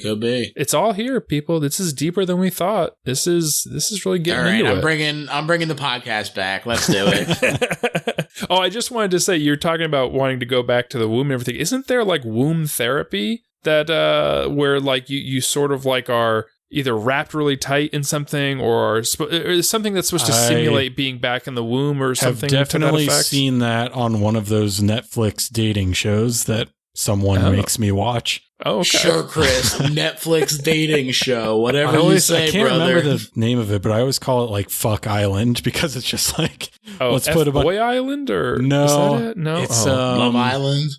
It might just be called Love Island. Okay, I think that is a show that exists. They have a Alexa thing called Lana, where they're no, I call it Don't Fuck Island because that's the whole premise of the show. It's if you guys make out or have sex, the prize of money becomes less. Wow. Can you resist your? But yeah, they did do horniness? that. They went into these boxes lined with red velvet as I'm back in the womb. Oh. So it's a thing. How many people actually do it? No clue. Well, apparently Gakidama is trying to get up in there. Yeah. So while he is trying to get up in there, Morioka is at Kitayan's house, standing over him, waiting for Kitayan's Gakidama to be born. And you guessed it, the mysterious man in black shows up yet again. But Morioka doesn't want to share the Gakidama with the mysterious man. Please leave, he says. I'll take care of him afterward and teach him how to cook too. Teach him everything because he's my best friend. Morioka and the mysterious man in black exchange words, but the mysterious man refuses to leave. And Morioka attacks him with a knife, but he's not a very good fighter, and he gets his ass kicked pretty easily. Okay, so I also get angry when my friend has a kid, and I wish that he could come out and hang out with us, and so I'm gonna eat the baby and teach him how to eat the baby. There's a lot It's all here. lining up. Yeah, it's all. This is a sound film. This narrative and all of these themes are spot on. Airtight. Yeah, I guess. Yeah, I think so.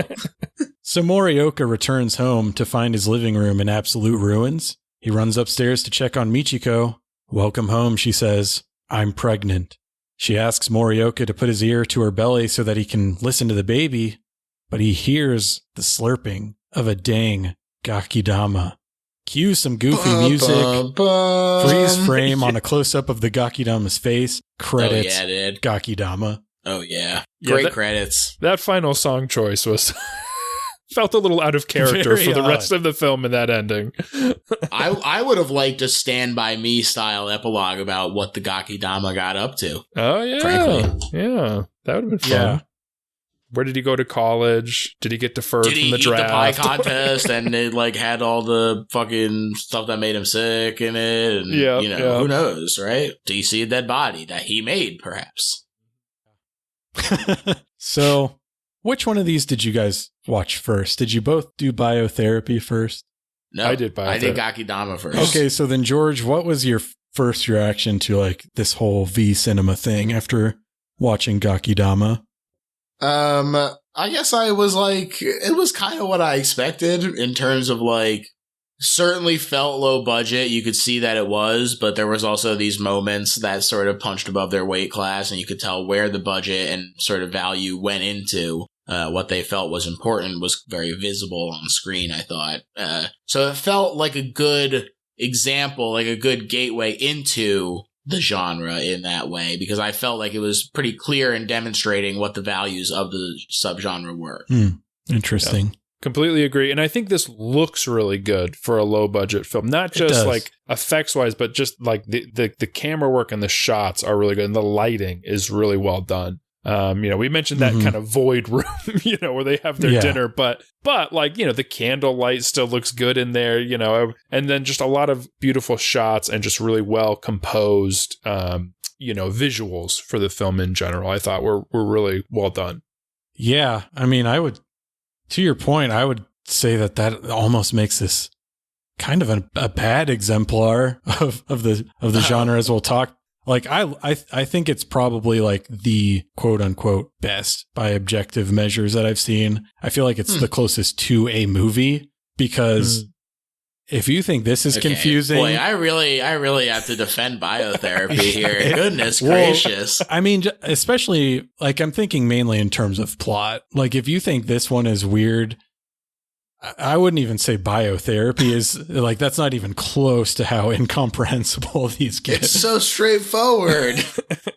Yeah, but and to Brantley's point, I think this looks way better than probably every other V Cinema Age of Confusion movie I've seen, with maybe the exception of one called Cyclops, which makes absolutely no sense narratively, which is why I did not choose it as one that you guys would watch. Even outside the, perhaps slightly jokingly exaggerated defense of Biotherapy, it is obvious how much better this one did look than that one does. And I think that does just come from having that veteran of, 20 years or whatever behind the camera. And so while I think, your point about it being like maybe a bad example of the genre because it looks so much better, but I think it is still good in like, in terms of like setting the standard of like what they're going for, like what they're shooting to achieve. Maybe it's not the best example to like start with the best. If you're saying that this is the best that it gets, then maybe it's not quite the best thing to jump in with, and then everything else is a disappointment afterward. But hey, for some of us, it is not necessarily the best one. So who knows? Yeah, who knows? I mean, it kind of depends on like what it is, like if you watch this and what it is you like about it, if the other ones are going to be a disappointment. Because if you're like, hey, I like those practical effects. That's a through line in like all of this like very small group of movies that we're talking about. If you wanted to have like some of the thematic richness of Gakidama, you'll be sorely disappointed. And if you wanted to have like the aesthetic merits of this, you will usually be disappointed too, I would say. But if you want a short, weird, practical effects heavy movie that you can just like throw on and take it as it comes, like, yeah, then with those regards, I would say that this is kind of, like you said, a good introduction to it. That makes sense to me because I certainly recognized and enjoyed the themes and subtext of the baby stuff, but I don't know if it was what I was coming to the movie for. Yeah. And I think everything you also just said about it kind of just proves, what a great craftsman can do in this medium. Despite a low budget, if you have the technical know-how, you can make that really low budget film look 2, 3, 4, 5 grades higher in terms of budget than it probably was. And this looks great in that regard. Yeah, it's a good one. It's I would say it's easily my favorite V Cinema film that I've seen so far. Nice. But any final thoughts on Gakidama? Oh yeah, awesome! I'm glad I could do that for you. In terms of the ones I've seen, yeah.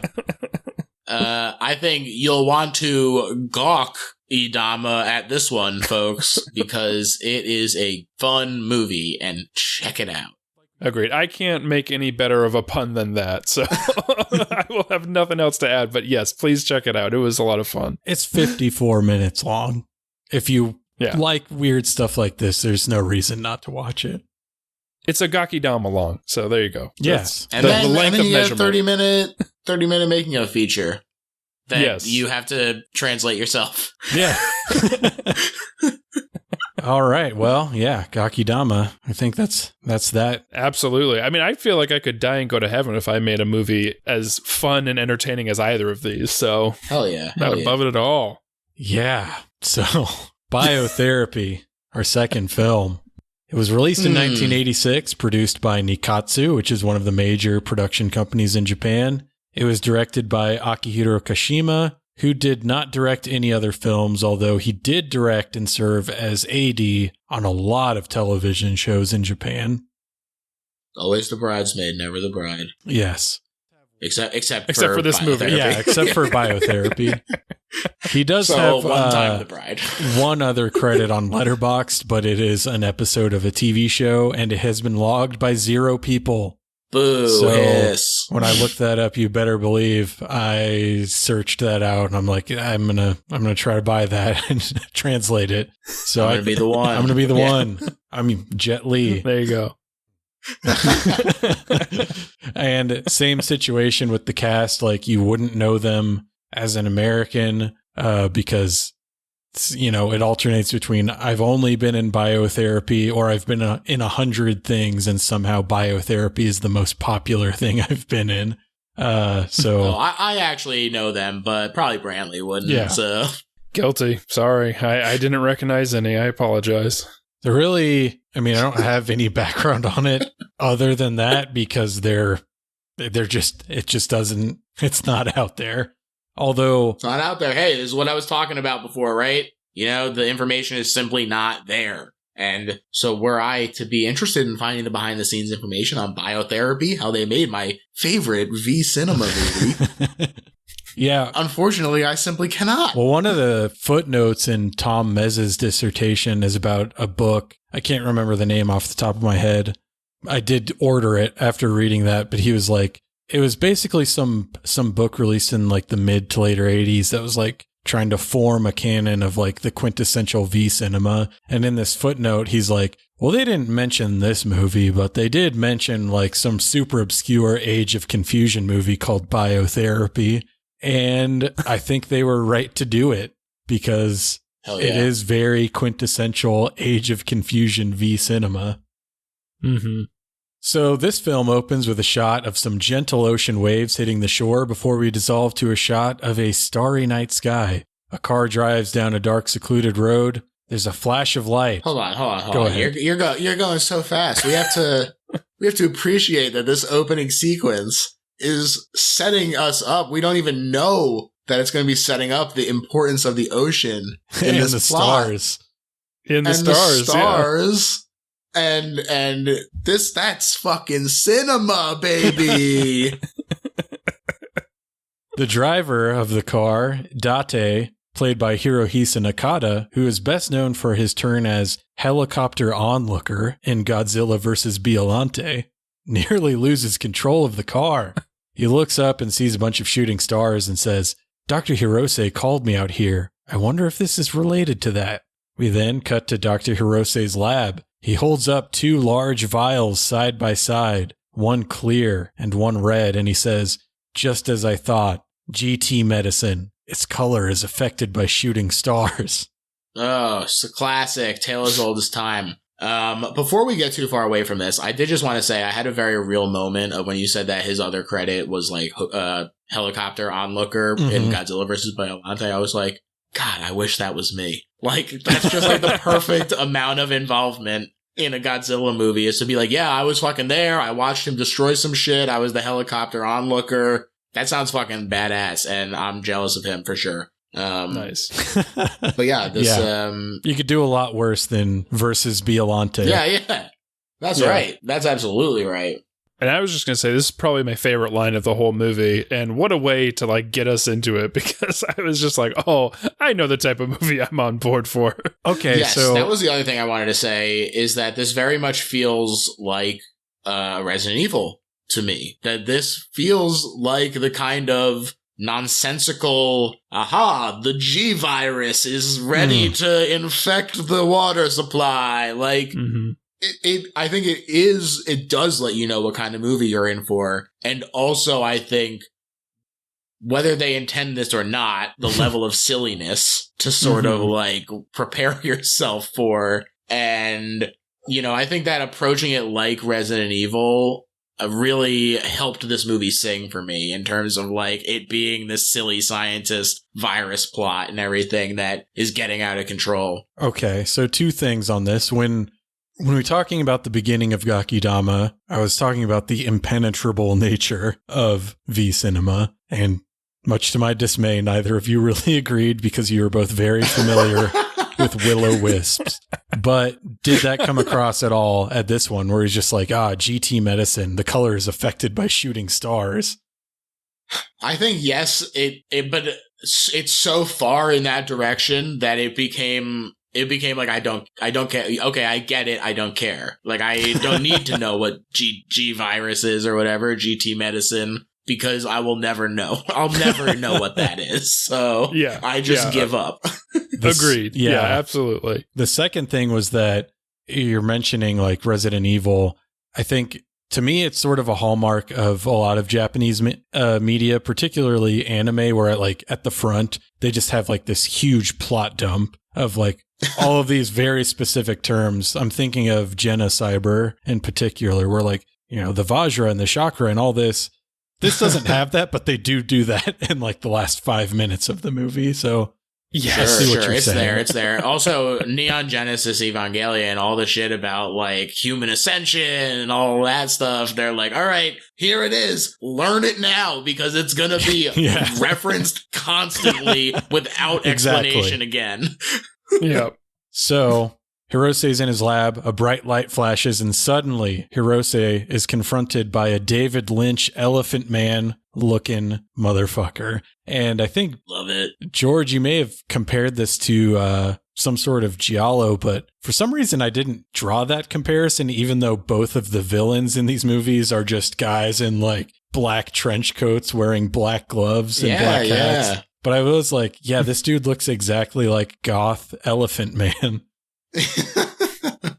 He's got a look, no doubt. And who says that the Elephant Man couldn't be in a giallo movie? But this totally guy, unlike the Elephant Man, you wouldn't even have to change much of his dialogue. Yes, this villain, unlike the Elephant Man, just wanting to be human or viewed as human, this guy just wants the GT medicine. But Dr. Hirose smashes the vial on the ground. The villain chokes Dr. Hirose and gouges out his right eye, which he sets on a table before walking out of the lab. And we get our title card, Biotherapy. Now, there was a moment in Gakidama where I said, oh, this is gross. And it sort of cemented the moment where the movie became a success to me. And it happens much earlier for Biotherapy is all I can say, because this moment, he starts to gouge the eye out. And at first I kind of wrote it off. And I was joking to myself that it was oh, the most hard eye of all time based on the amount of effort it was taking him to stick his thumb in.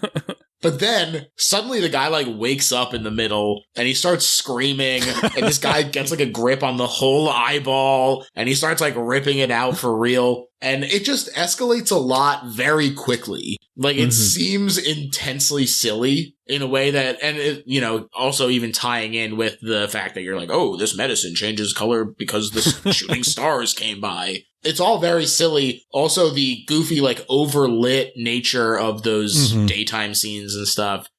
The way that it sort of pivots and oscillates between that overlit TV movie feeling and then suddenly these bursts of very real violence, sort of with a little spice of surreal sci-fi nonsense. It's just all really happening in this moment in a way that really works for me very early in the movie. He's fucking pulling his tongue out. It's great. It's gross. Yeah. It's nasty.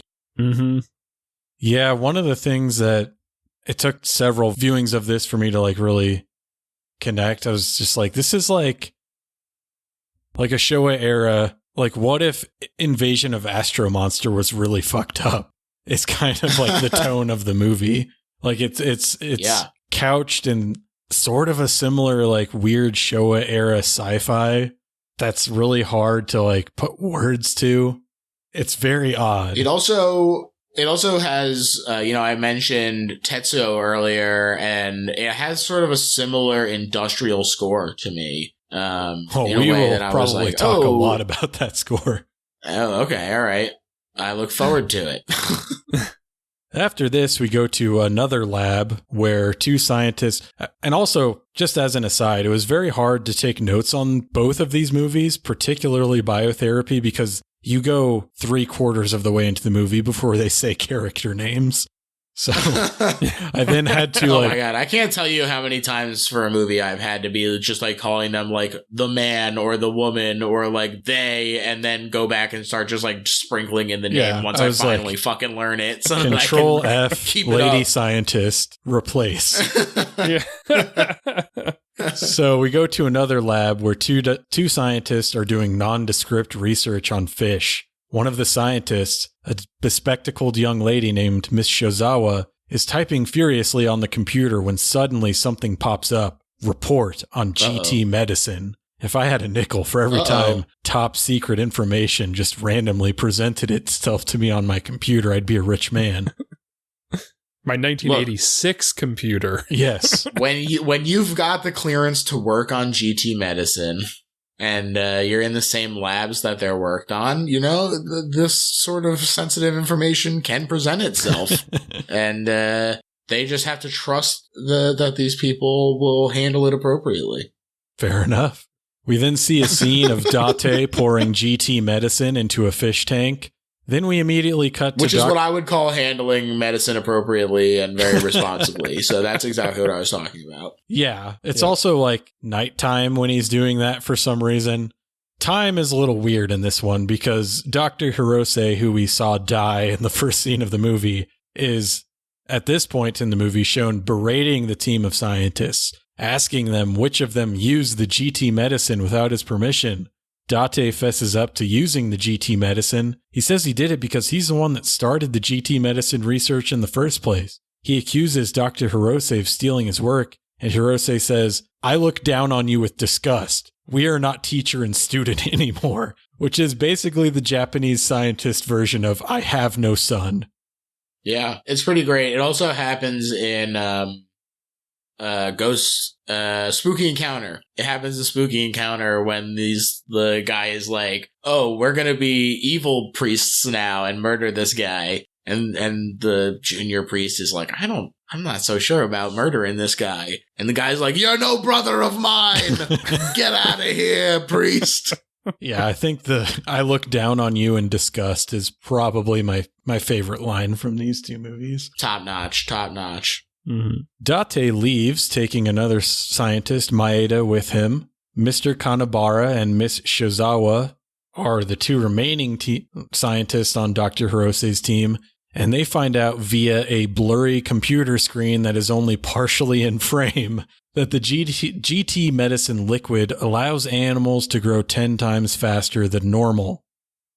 The light goes out for a split second, and Miss Shozawa freaks the fuck out, but it's soon revealed that the lights were just a serious prank pulled by Mr. Kanabara's girlfriend, Mayumi Tachibana. The two argue outside. Oh, wow. I love it. Look, this is a classic jump scare fake out, staple of horror movies. They're hitting the hallmarks, it baby. Happens so quickly, though. All of that, the prestige, the turn, and the reveal all happen within about 3 seconds. Yeah, it's a 30-minute movie, brother. They gotta fucking move. So as those two, Mr. Kanabara and Mayumi, are arguing outside, Miss Shozawa is alone in the lab, and she receives a call from Maeda saying that Dr. Hirose has been murdered.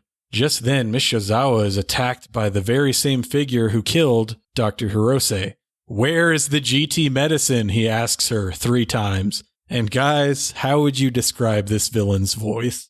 Very cool and intimidating, probably, would be my number one description of it.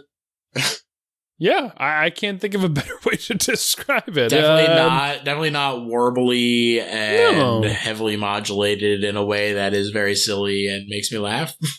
Yeah, no way. No, exactly. Yeah, very scary and intimidating. That's how I would do it too. So, have either of you seen Blood Beat? Oh, I think so. The movies with blood in the title, it gets hard to differentiate them. It's a regional Wisconsin horror movie from sometime in the mid-'80s that's about like a possessed suit of samurai armor. Is that a Bill Rebane? I don't think so. I think it's a step below Bill Rebane, but it very similar voice, and like every time he enters the screen, there's like crazy shit going on. Getting big Blood Beat vibes. If you enjoyed the silliness of the villain in this movie, I would say check out Blood Beat for sure. It's also a Christmas horror movie, so Ooh, there we go. There you go. It has that famous song, right? Mr. Blood Beat, Mr. Blood Beat, Mr. Blood Beat, Mr. Blood Beat. It sounds like you have seen this because that exact song is in there.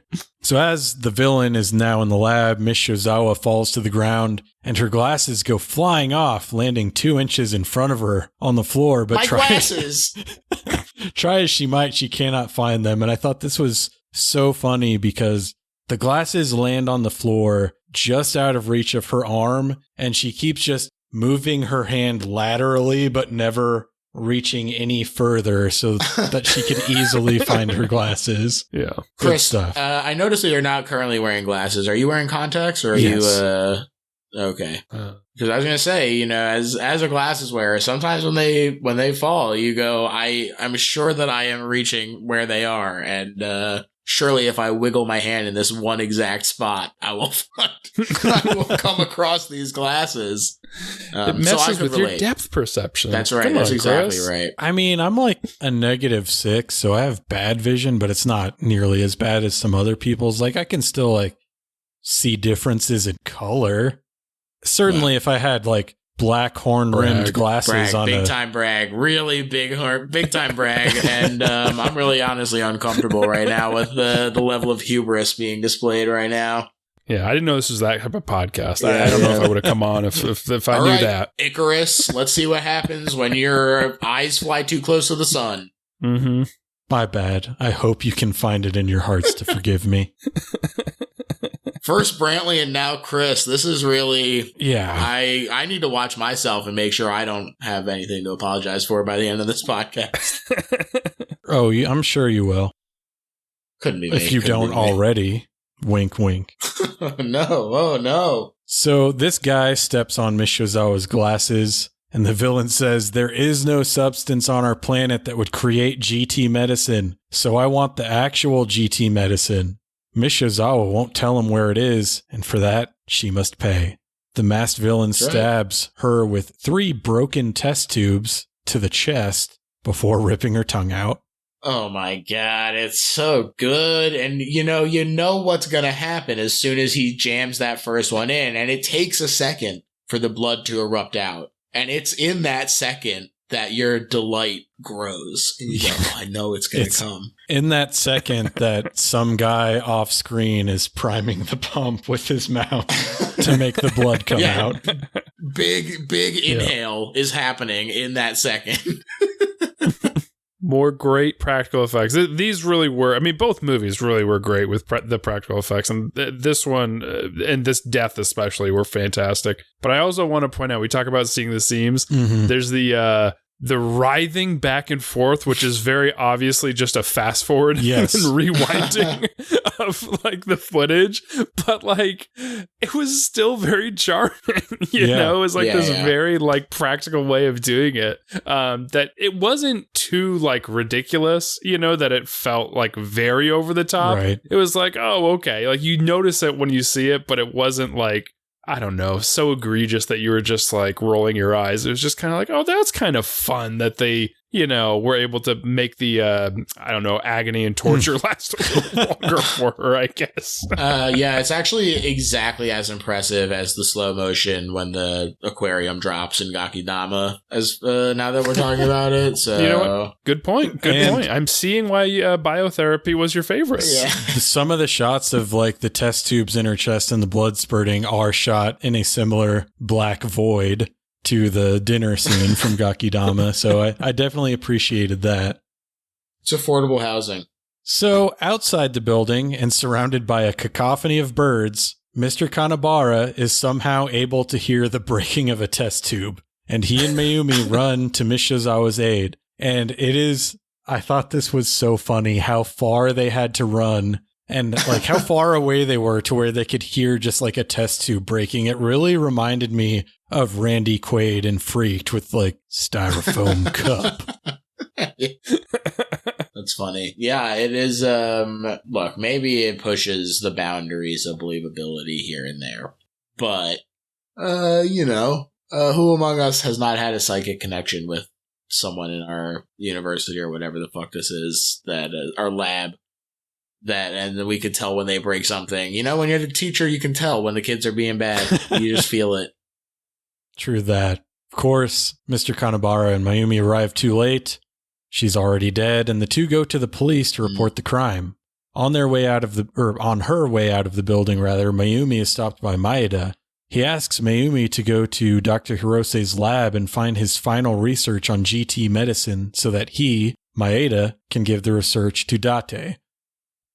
As he is asking this, one of the detectives from the police station spots him and chases him through a park. The masked villain shows up again and rips off some of Maeda's cheek skin off screen, and he dies. Beautiful.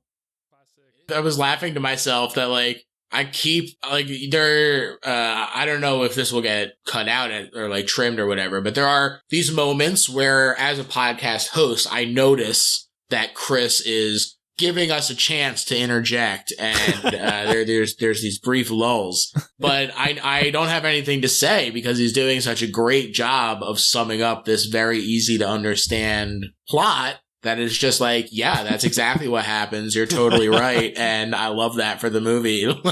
Yeah. No, I completely agree. Chris is doing a fantastic job hosting and giving us time. Yeah. I was just going to say, this is like a classic slasher trope of like the dead victim who falls towards like the final girl or something, where, he's like up against a tree and we see like the flayed skin and everything on him. Yeah, pretty good practical effects there. And then just slowly kind of wobbles and like falls into our female lead there. Yes. Good stuff. Much like with the lights going off jump scare, again, this is like a 35-minute movie, so that thing is condensed to like 8 seconds. And does it work? You guys be the judge. Mm-hmm.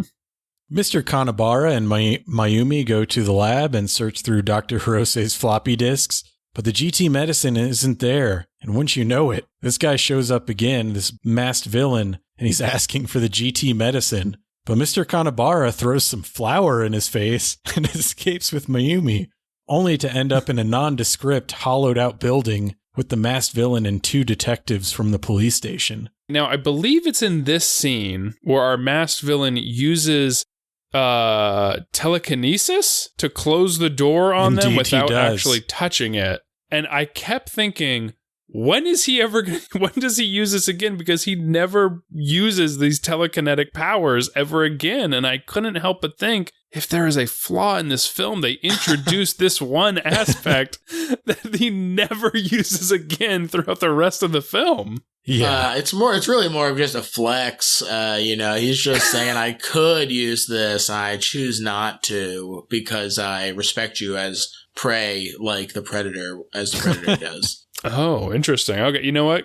Asked and answered. I retract my my point. Great. I'm glad that I can help answer these questions for you guys about biotherapy. Aren't you glad that you invited me to come on and absolutely and not be annoying at all about it? But I guess this is a good time to talk about the villain generally, because one thing we haven't talked about is how the visual effects that always accompany him. So I think I've seen this like 3 or 4 times, and it's only available in like a pretty bad VHS rip. So he's surrounded by blue light, which I had always, like in previous viewings, had assumed like it looks like giant squares of blue because of how pixelated and compressed the video has become over time. But this time I'm pretty sure the visual effects were like, that's how low budget this is that they couldn't really pull off a blue aura around him. So they just put blue squares on him. Am I off base with that? I don't know. I actually, I don't know how much I clocked the aura, to be honest. I was too busy being distracted by his plethora of powers. Not only telekinesis, but and not to jump ahead, but we will see acid get spat at one point, so you get swept up in these superhero movies. It's such a spectacle that you just don't even really pay attention to the plot holes. Yeah, and I can't say that I noticed they're like square. It seemed more like an aura or a hue to me that's around him, and I assumed that was some sort of, I don't know, like optical effect or something in post. But I don't know. I can't say that I felt like it was just like blue squares on him or anything. Who can say? Schrodinger's aura. Who can say? Yeah. And the other thing is that every time he opens a door or like enters the frame, they just very loudly start playing some like pretty badass synth music. And I really, really enjoyed that this time around. Hell yeah. It's sick. Yeah, so they're in this like warehouse that is somehow also part of the school. Mayumi, Mr. Kanabara, and 2 detectives and the villain. The villain grabs one of the detective's guns and uses it to knock out the detective's teeth before straight up just executing him and shooting him in the head. And then he quickly dispatches the other detective by slamming his head against a concrete wall, which causes a fountain of blood to shoot out the back of his head. And just then, Date pulls up. I was muted. Hold on. Let me jump in there. I was talking at length. Thank God I looked up and saw that I was muted. Otherwise, God, who knows how long. This might only have been a 2.5-hour episode instead of 3 hours. No, this moment I really want to highlight because it's, first of all, it's very fun. It's very good gore effects. But also, I am a notable criticizer of guns in movies because I often find them very boring. But here, not only is it used to good effect because there is a absolute brain splattering that happens with this gun, but then in addition to that, he only uses it the one time and then swiftly beats someone's ass with his fists. And to that I say, bravo, get you a villain who can do both.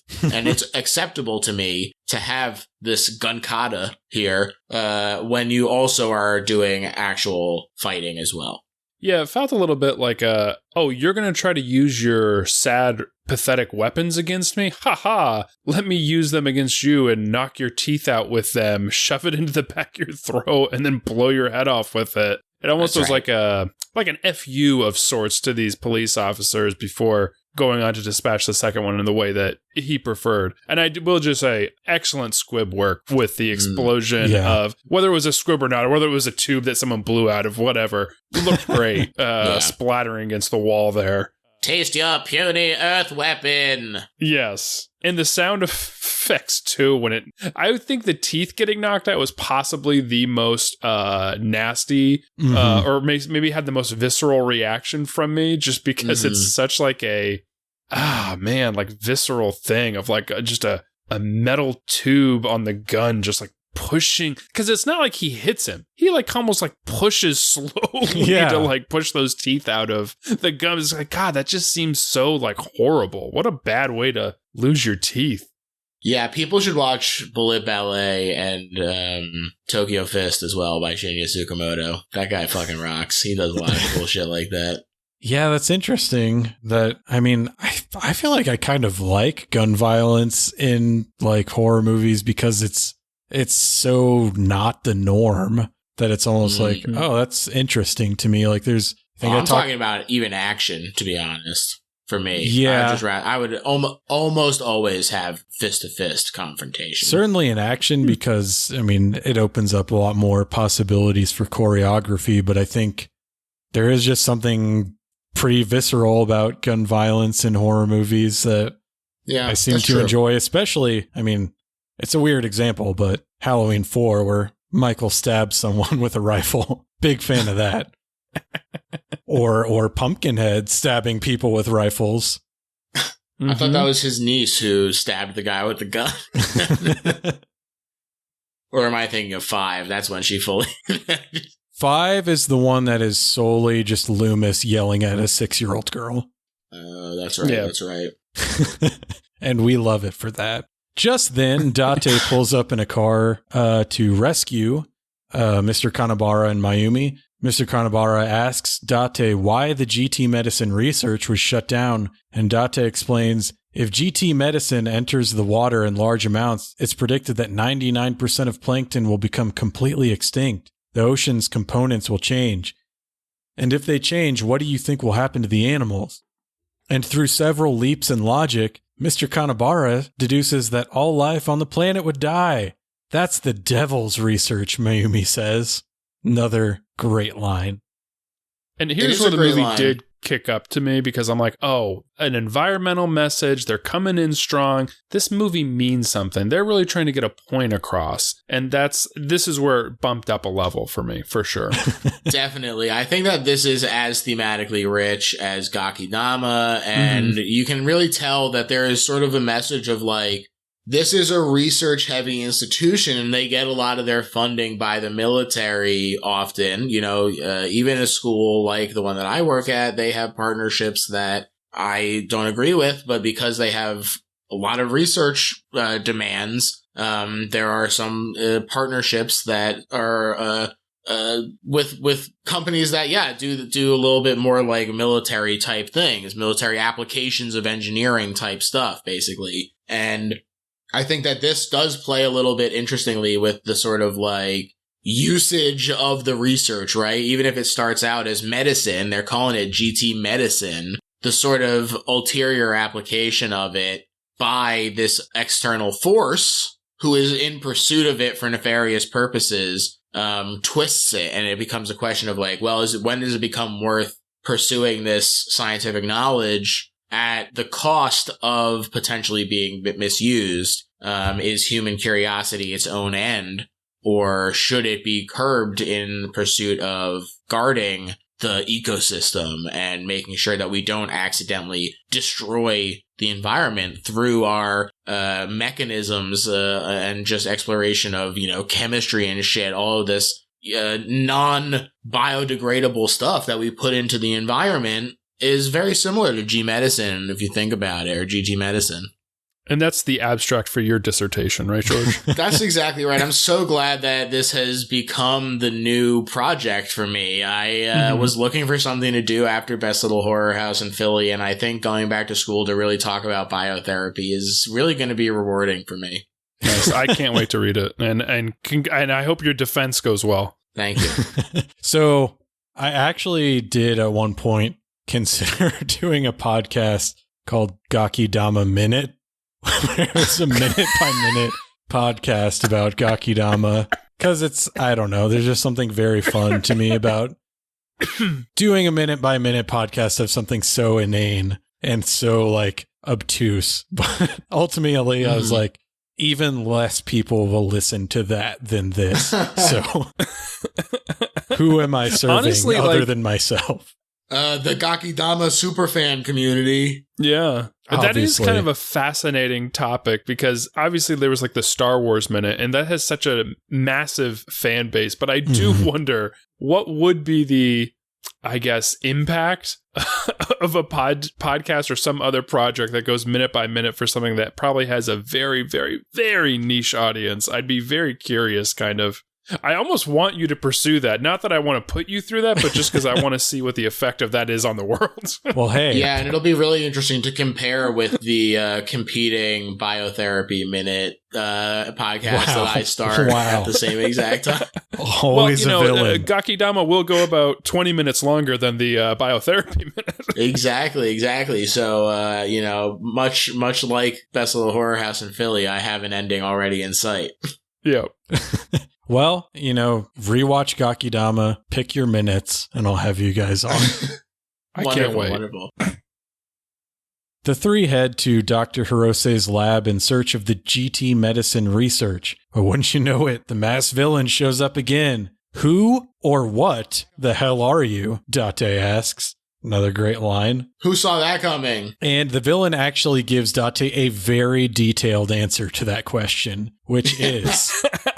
I've come from the far future, a future unimaginable by humans. I've come here by light. My people are the second race of Earthlings. The inferior humans were unable to clean the pollution caused by their development, unable to recover from their destroyed environment. In 500 years, they all died off along with everything. After that began our new genesis. The alien bacteria brought by shooting stars were our ancestors. So, like the creatures on Earth began from plankton, citation needed, the second generation evolved from bacteria from space. From a time capsule buried deep underground, we discovered GT medicine. 1 month from now, it will be complete as GT medicine 2. Give me the GT medicine. I will change the oceans with the GT medicine and make all creatures extinct so we can start our generation even earlier. I'm going to tell you why I chose now to show up. To get my hands on GT medicine, at the same time kill the creators of it, and to stop them from making GT2.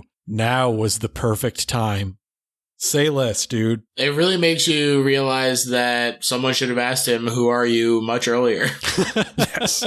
And if there's another criticism I could level against this film, these exposition dumps really take up a good chunk of this third act, I guess, if that's what we're calling it. Like, there's definitely less action than I would have anticipated in a kind of finale and a lot more, information like this. Now, I did mention this in my review on Letterboxd, but in this moment particularly, this movie took on sort of a Zat on cocaine feeling for me. Mm-hmm. And Zat holds a real special place in my heart. It was one of my sort of introductions to bad movies. And, maybe that is part of why I reacted so positively to this movie. But there are also lengthy monologues about ocean life and how he's going to use them to destroy humanity. It's a treat. And this truly does ring like Zat does. And in this moment, it's like, yeah, what if Zat got real aggressive with it and started just chasing people down to be like, yeah, aggressive. I'm gonna turn you into a fish man. Not look, yes, he goes nuts in the pharmacy that one time. Laconic but aggressive. Yeah, that's the thing, right? He can only move so fast, whereas I believe that this guy could at least, move at like a light jog. Unlike Zat, his trainers would get in the way. Mm-hmm. That poor guy couldn't see a thing. This guy learned from Zat. Said, okay, let's at least let our guy have a little bit of vision. Yeah. Alternate title of Zat, Blood Waters of Dr. Z for any MST3K fans. I don't think I ever knew it was called Zat until you mentioned it. Wow. But, how about that? How about Zat? Yeah. Wow. And I believe Zat is like the formula for his medicine, like Z sub A sub T, or something like that. So it's not a connection I would have ever made, but once you say it, it's like, yeah, I get that. They're both perfect movies. I can't argue with that. So Date and this masked villain begin to tussle. The masked villain is finally unmasked, and it reveals a weird reptilian face. The villain rips out Date's intestines, but Date is mostly unfazed by this and continues to fight the villain. Date pours GT medicine on the villain's head, and the villain fucks off through the very same light from whence he came. Date, who is somehow still alive, tells Mr. Kanabara to destroy the GT medicine research, but he also reveals that he has been developing GT medicine too before he finally succumbs to his extremely mortal wounds. Oh my god, and it pans in on her and she says, "And I'm pregnant." I'm pregnant with a Gakidama. The VCU, V Cinema Universe from George, right. Biotherapy plus Gakidama. I'm writing it already. So, dude, original content, do not steal. Copyright. I love that the copyright is just taking two copyrighted things and smashing them together. Yeah, well, I've already mailed it to myself, so that it's official. They say that good artists create, but great artists steal, Brantley. So, no, you know what? Good point. I stand corrected. Yeah, I mean, proof is in the pudding right here because Steven Spielberg clearly stole this acid spitting scene for Jurassic Park because the guy does spit acid in Kanabara's face for some reason. Yeah. Not for some reason, for the reason of it looks fucking cool and he has acid spit. That's why. Fair. I mean, you would think if you had that power, you wouldn't want to wear a mask. I would be spamming that all the time. People wouldn't even know I had telekinesis because I would just be spitting in people's faces. See, this is the thing. This is what you guys aren't getting about the biotherapist, is that he is walking around with these like weighted bracelets on. He cannot let them know his true power. And it's only in these little flashes where you see the telekinesis, where you see the acid spit, that we're getting even a glimpse of what he's capable of. And, I actually think that it's these restrictions that make it an even better movie than I thought going into it. Yeah, now that you mention it, with that. Paint this guy green and he looks quite a bit like Piccolo from Dragon Ball Z. That's right. And he did go into the hyperbaric time chamber to train, so another Dragon Ball Z connection. Wow. He says, I'll be back, and I'll be the Prince of the Saiyans this time. Wow. So this is going to be a super, possibly more obscure than Biotherapy itself. So there's an episode of an old TV show that was on Comedy Central called Upright Citizens Brigade, which, I mean, people are probably familiar with that name because they have since become very popular. But there was I know the UCB show, but I haven't seen all of it. There was a scene that was basically making fun of Scientology, and the way that they would brainwash people was to read from the Psychotonomy book. And the whole joke was just like how poorly written it was. Like, it's all about danger aliens and nutrition food. And so while I was watching this, I got that same feeling of GT medicine. It's so meaningless. It means nothing, but they keep saying it. Here's the thing. All jokes aside, I have been pretty tongue-in-cheek this whole time. But I do think that in these moments, it does feel like Wesker being like, throw me the T-virus and I'll let you live, Leon. And it's just like, it is nonsensical, but that is part of what I am liking about it, where it is so nonsensical as to become a joy to behold. Yeah. I mean, as I was taking my notes, I'm like, geez, I'm really typing GT medicine like a lot. Control F shows 29 results, which is almost liquid. once per minute of film. They mention GT medicine. That's true. That's true. Yeah, that's how you know it's important. Yeah. So after Date dies, we then cut to Mayumi and Mr. Kanabara on a beach. Mr. Kanabara says, I'll do it. I'll finish GT Medicine 2 and announce it in Dr. Hirose and Date's names. The GT Medicine. We will use it for a world of peace. Which is beautiful. Exactly the opposite of what you should do based on... No, it's beautiful. Yes. It's a loving, beautiful tribute to their memory and honor. And surely nothing could go wrong. Yeah. I mean, I was a little shocked by this ending after everything we'd just seen and then knowing what GT Medicine does. And there was no explanation of like how GT2 was any better. Yeah. Like, I mean, maybe if far be it from me to say this film needs more exposition. But if there was something about like why GT2 was better, like it had the benefits without the drawbacks of like regular GT Medicine, maybe I could see this ending making very much sense. But I was sort of at the end just like, what the fuck is he doing? I think if you look at it through that lens that I was talking about earlier, where it is sort of playing with the challenges of being a research institution and the pressures that you face, that unfortunately this good doctor has succumbed to the pressure of funding and keeping the research going. And so he claims that it is in her honor, but it is in fact the last bit of irony that this movie twists the knife with. And he has given in to the demands of these external forces that are beyond his control. And if it's not the alien, then it is whoever is getting his research to go. It's human curiosity. It's all of these things. It's actually a really poignant ending. The only way to stop an alien with GT medicine is a good guy with GT medicine too. Oh, I'm always saying this. True. I'm always saying this. And I'm glad you brought all this up, George, because I was thinking the environmental message of this film, but this is obviously a massive critique of academia in general. Yes.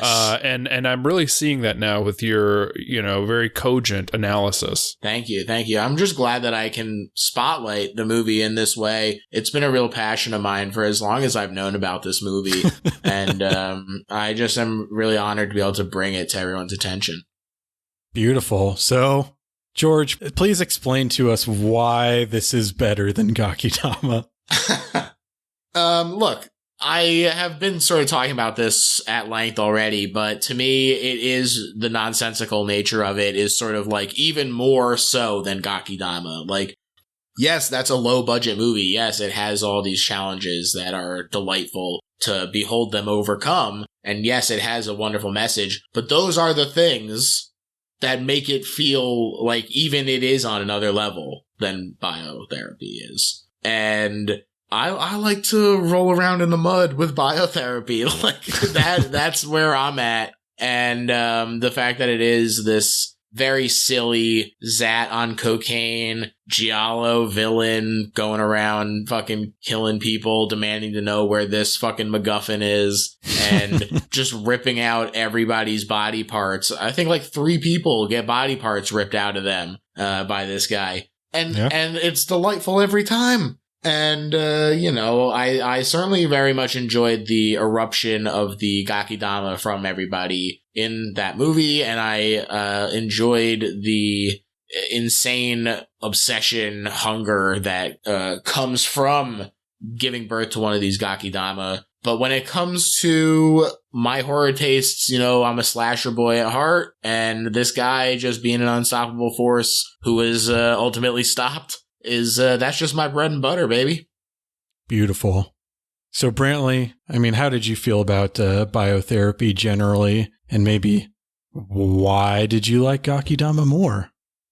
Yeah, I mean, I thought Biotherapy was really fun. I think it was, entertaining in its, silliness at times, much in the way that Gakidama is as well at times. I do think that it's sort of hampered a little bit with a dialogue heavy. It's very dialogue forward, if we can say that, including like we mentioned in the finale, which I think makes it perhaps not as entertaining to me as Gakidama was. I do agree the practical effects in it are great.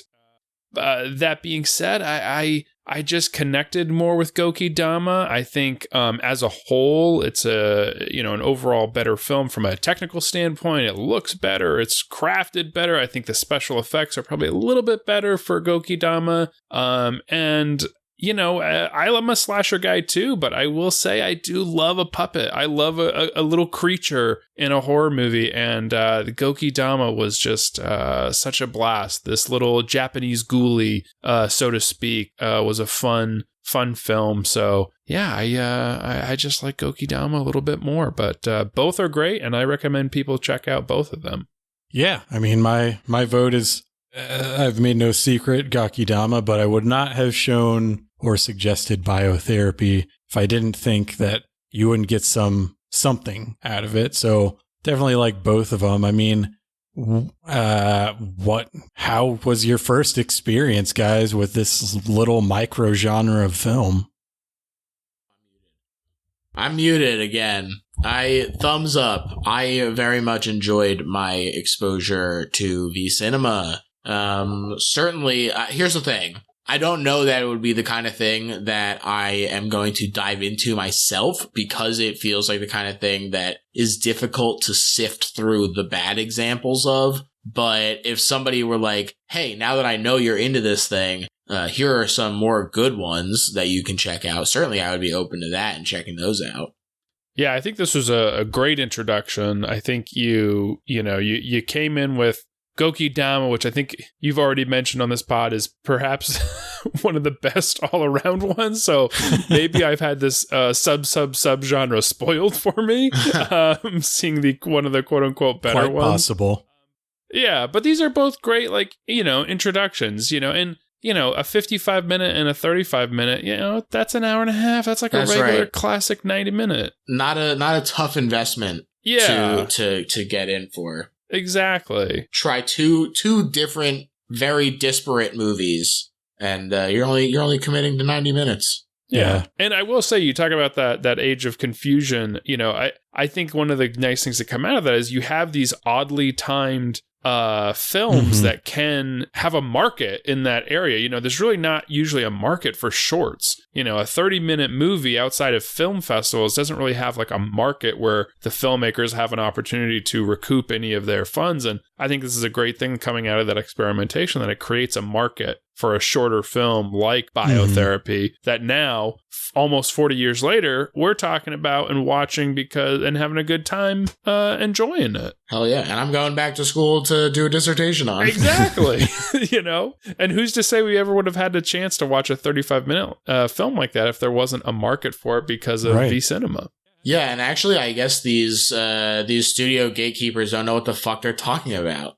Absolutely. I think it's interesting that one of these is double the length of the other, and yet they're like, neither of them feel padded or really too short for what they are. Like, obviously, if you're trying to tell like The Godfather or something like that, and you condense it down to 35 minutes, yeah, it's going to be not good. But I feel like they just knew the assignment and were like, what we want to do justifies this length of time, and we're going to do that. We're not going to be constrained by some sort of notion that movies have to be 90 minutes or longer. Well, I would say that ordinarily, I guess I agree with you in general, but I think that that's a weird comparison because it's so similar to The Godfather. I mean, at one point he's even like, you come to me on the day my Gakidama climbs up my vagina. Yeah. No, I saw that on the Miramax channel the other day because they're just playing the Godfather trilogy on rotation. I completely forgot about that.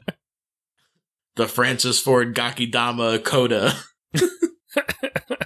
Well, I'm glad that you guys both enjoyed both of these movies to some degree. So come to that point in the show where, just to lighten the mood a little bit, not that we've been talking about anything heavy so far, I have a little game for you guys. Whoa. That I call, I love games. in honor of GT Medicine, call this fictional pharmaceuticals. Wow. So Ooh, fun. the object of this game is I'm going to name a drug or a chemical or something along those lines that comes from like movie, TV, or possibly books. And you guys just have to buzz in with your name and tell me what property that's from. Make sense? Okay. Pretty simple. All right, makes sense. I'll do my best. I worry I'm not going to be very good, but we'll look good with a shot. I think... And I'm going to be amazing. Yeah. Just kidding. I'm probably going to suck at this, but that's okay. It's about trying, and that's the important part. That's right. Yes. The first one is nuke. Brantley. RoboCop 2. That's correct. See, you said you weren't going to get this. You said it was going to be hard. Wow. That's the he was one. right on it. The one I had in my head, and I'm like, that's like the lowest hanging fruit. So if he says I hope he says just nuke. buzz in. All right. Number 2, Hypnosil. George. Brantley. I heard George first. That would be Dream Warriors. Yes, that is. It is in Nightmare on Elm Street 3, 4, and Freddy vs. Jason. So yeah, that is correct. Number 3, Melange. Brantley. George. Brantley. Dune? Yes, correct. Curses. I was like, it took me a second. I was like, oh, right, the spice melange. Yes, the spice melange. Yeah. You know. I mean, you guys are 100% so far. I was trying to remember what to buzz in. All right, number 4, Zygrot 24. Oh, George. Is that, I feel like that's from Vonnegut, isn't it? That's from a Vonnegut book. Is it? No. It's not. I retract my buzz in. No, okay. I know it. I know I've heard it. I cannot place where I know it from. I'm just going to say like a Clockwork Orange. That is Zygrot 24 is from Freaked. That is the chemical that Randy Quaid uses to mutate people. So Okay. 2-1 in favor of Brantley so far. And number 5 is Slow-Mo. Brantley. George. Brantley. Dread. That is correct. God damn it. Yeah. He's quick, folks. He's a real ringer. Yeah. He really soft-sold his ability here. Number 5, Felicium.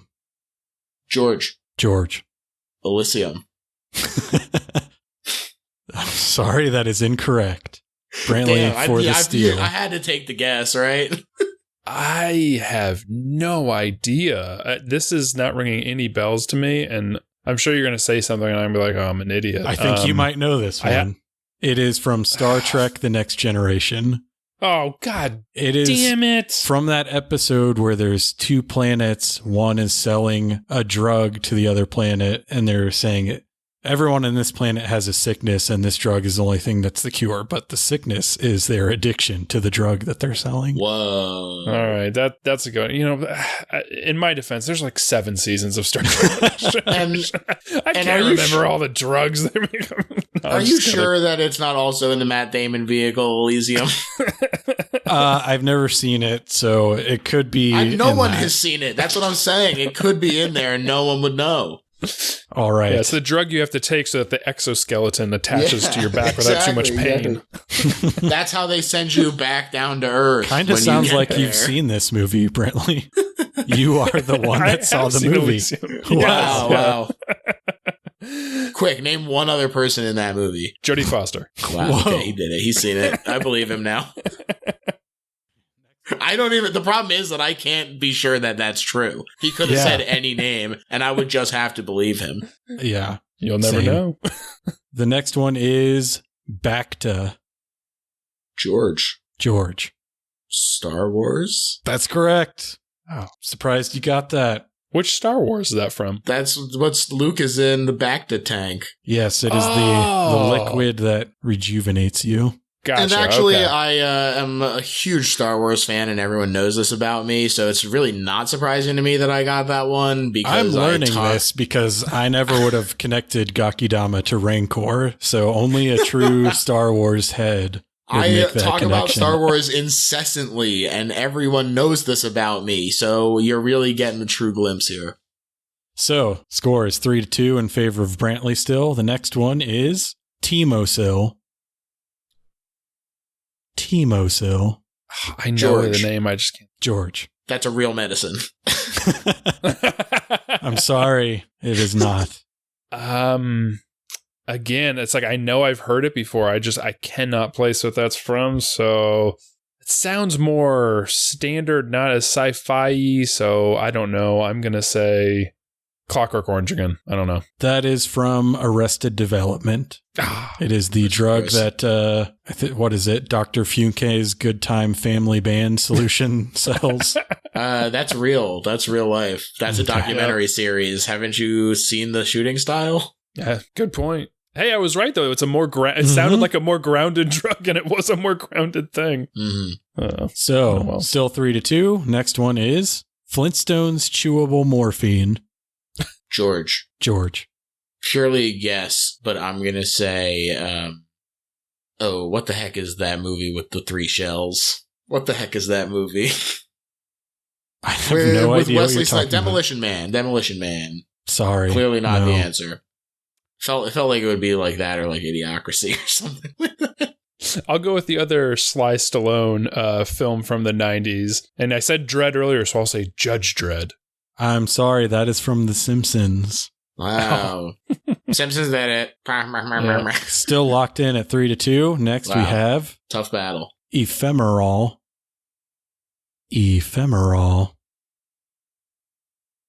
Again, I feel like I've heard it. Oh man, this is like a time slow medicine as well, right? Isn't it? Maybe I feel like I remember it too. Fuck, I'm not gonna get this one though. I'm not gonna pull it. Yeah, I'm not going to either. It sounds like it's a medicine where you would like have a longing for something that's fleeting or something like that, but I have no idea. That is from Scanners.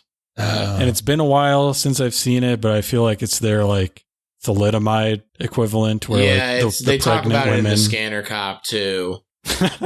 Yes. I mean, as well. Probably in Scanner Cop 2 too, but yeah, that's the med that the pregnant women took, and then it caused all the scanners, right? That's Yeah, right. I think so. Yeah. All right.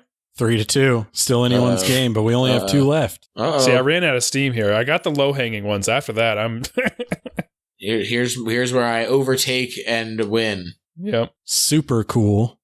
Uh-oh. You're not going to, I don't think either of you are going to get this one. So no, that is from Upright Citizens Brigade. Wow. Gotcha. And the final one, George to tie, and then I'll have to come up with tiebreaker off the dome. Final fictional pharmaceutical is adrenochrome. George.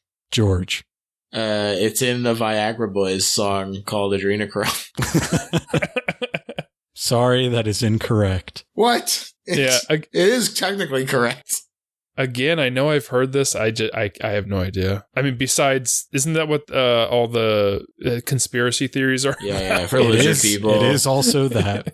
Yeah. I have no idea. Fear and Loathing in Las Vegas. Yeah. So, our champion is Brantley with a score of 3-2. Hey, congratulations, Brantley. I hope you get help for the pill addiction that you have. That is clearly demonstrated by your familiarity with all these medicines. Thank you, George. We're all I really worried it. about you, and this was our way of breaking open the conversation. So, thank you. You know what? And I'm going to take a long, hard look in the mirror and wonder how I somehow pulled off that victory, knowing so little about fictional drugs. But that's all we ask. Your addiction to Zygrot 24 has affected me in the following ways. Yes. Go off, Chris. Tell him. Speak on that. Well, so yeah, that was Gakidama and Biotherapy. Thank you guys for coming on and breathing life into this dead format with me. And tell the fine folks out there where they can find you and anything you've got in the works. I'll go real quick. Yeah, go ahead. You can listen to the Horror Drafts podcast, which every once in a while puts out an episode. You can check out my movie, Everything to Entertain You, The Story of Video Headquarters. Hopefully that's streaming in some places that you can find it, or you can grab the Blu-ray from Vinegar Syndrome, or if you love a dead format, you can still get the VHS from lunchmeatvhs.com.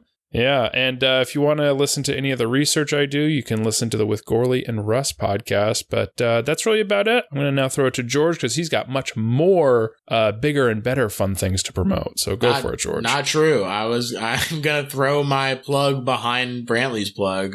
Go check out Everything to Entertain You. Very fun documentary. I enjoyed it a lot. I'm looking forward to the next one. If you want to listen to more conversation between me and Chris or me and Brantley, the episodes of the Best Little Horror House in Philly exist for you to go listen to still for now. I just got charged again by my podcast host for another annual subscription, so it's up for at least another year.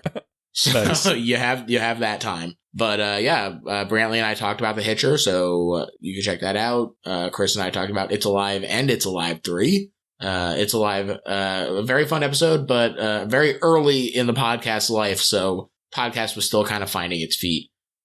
But definitely encourage you to check that out, and then check out the It's Alive 3 episode, which is right towards the end. So fully on the feet, as it were, and a very, very fun exploration of that movie and our beloved Larry Cohen and Michael Moriarty. So check that out. Beautiful. If you want. Who cares? It's dead. Show doesn't matter anymore. And the live finale you did. Check out that big finale episode. Sure. Roar. It was fun. It was a good ep. I enjoyed it. I like that movie a lot. It's crazy.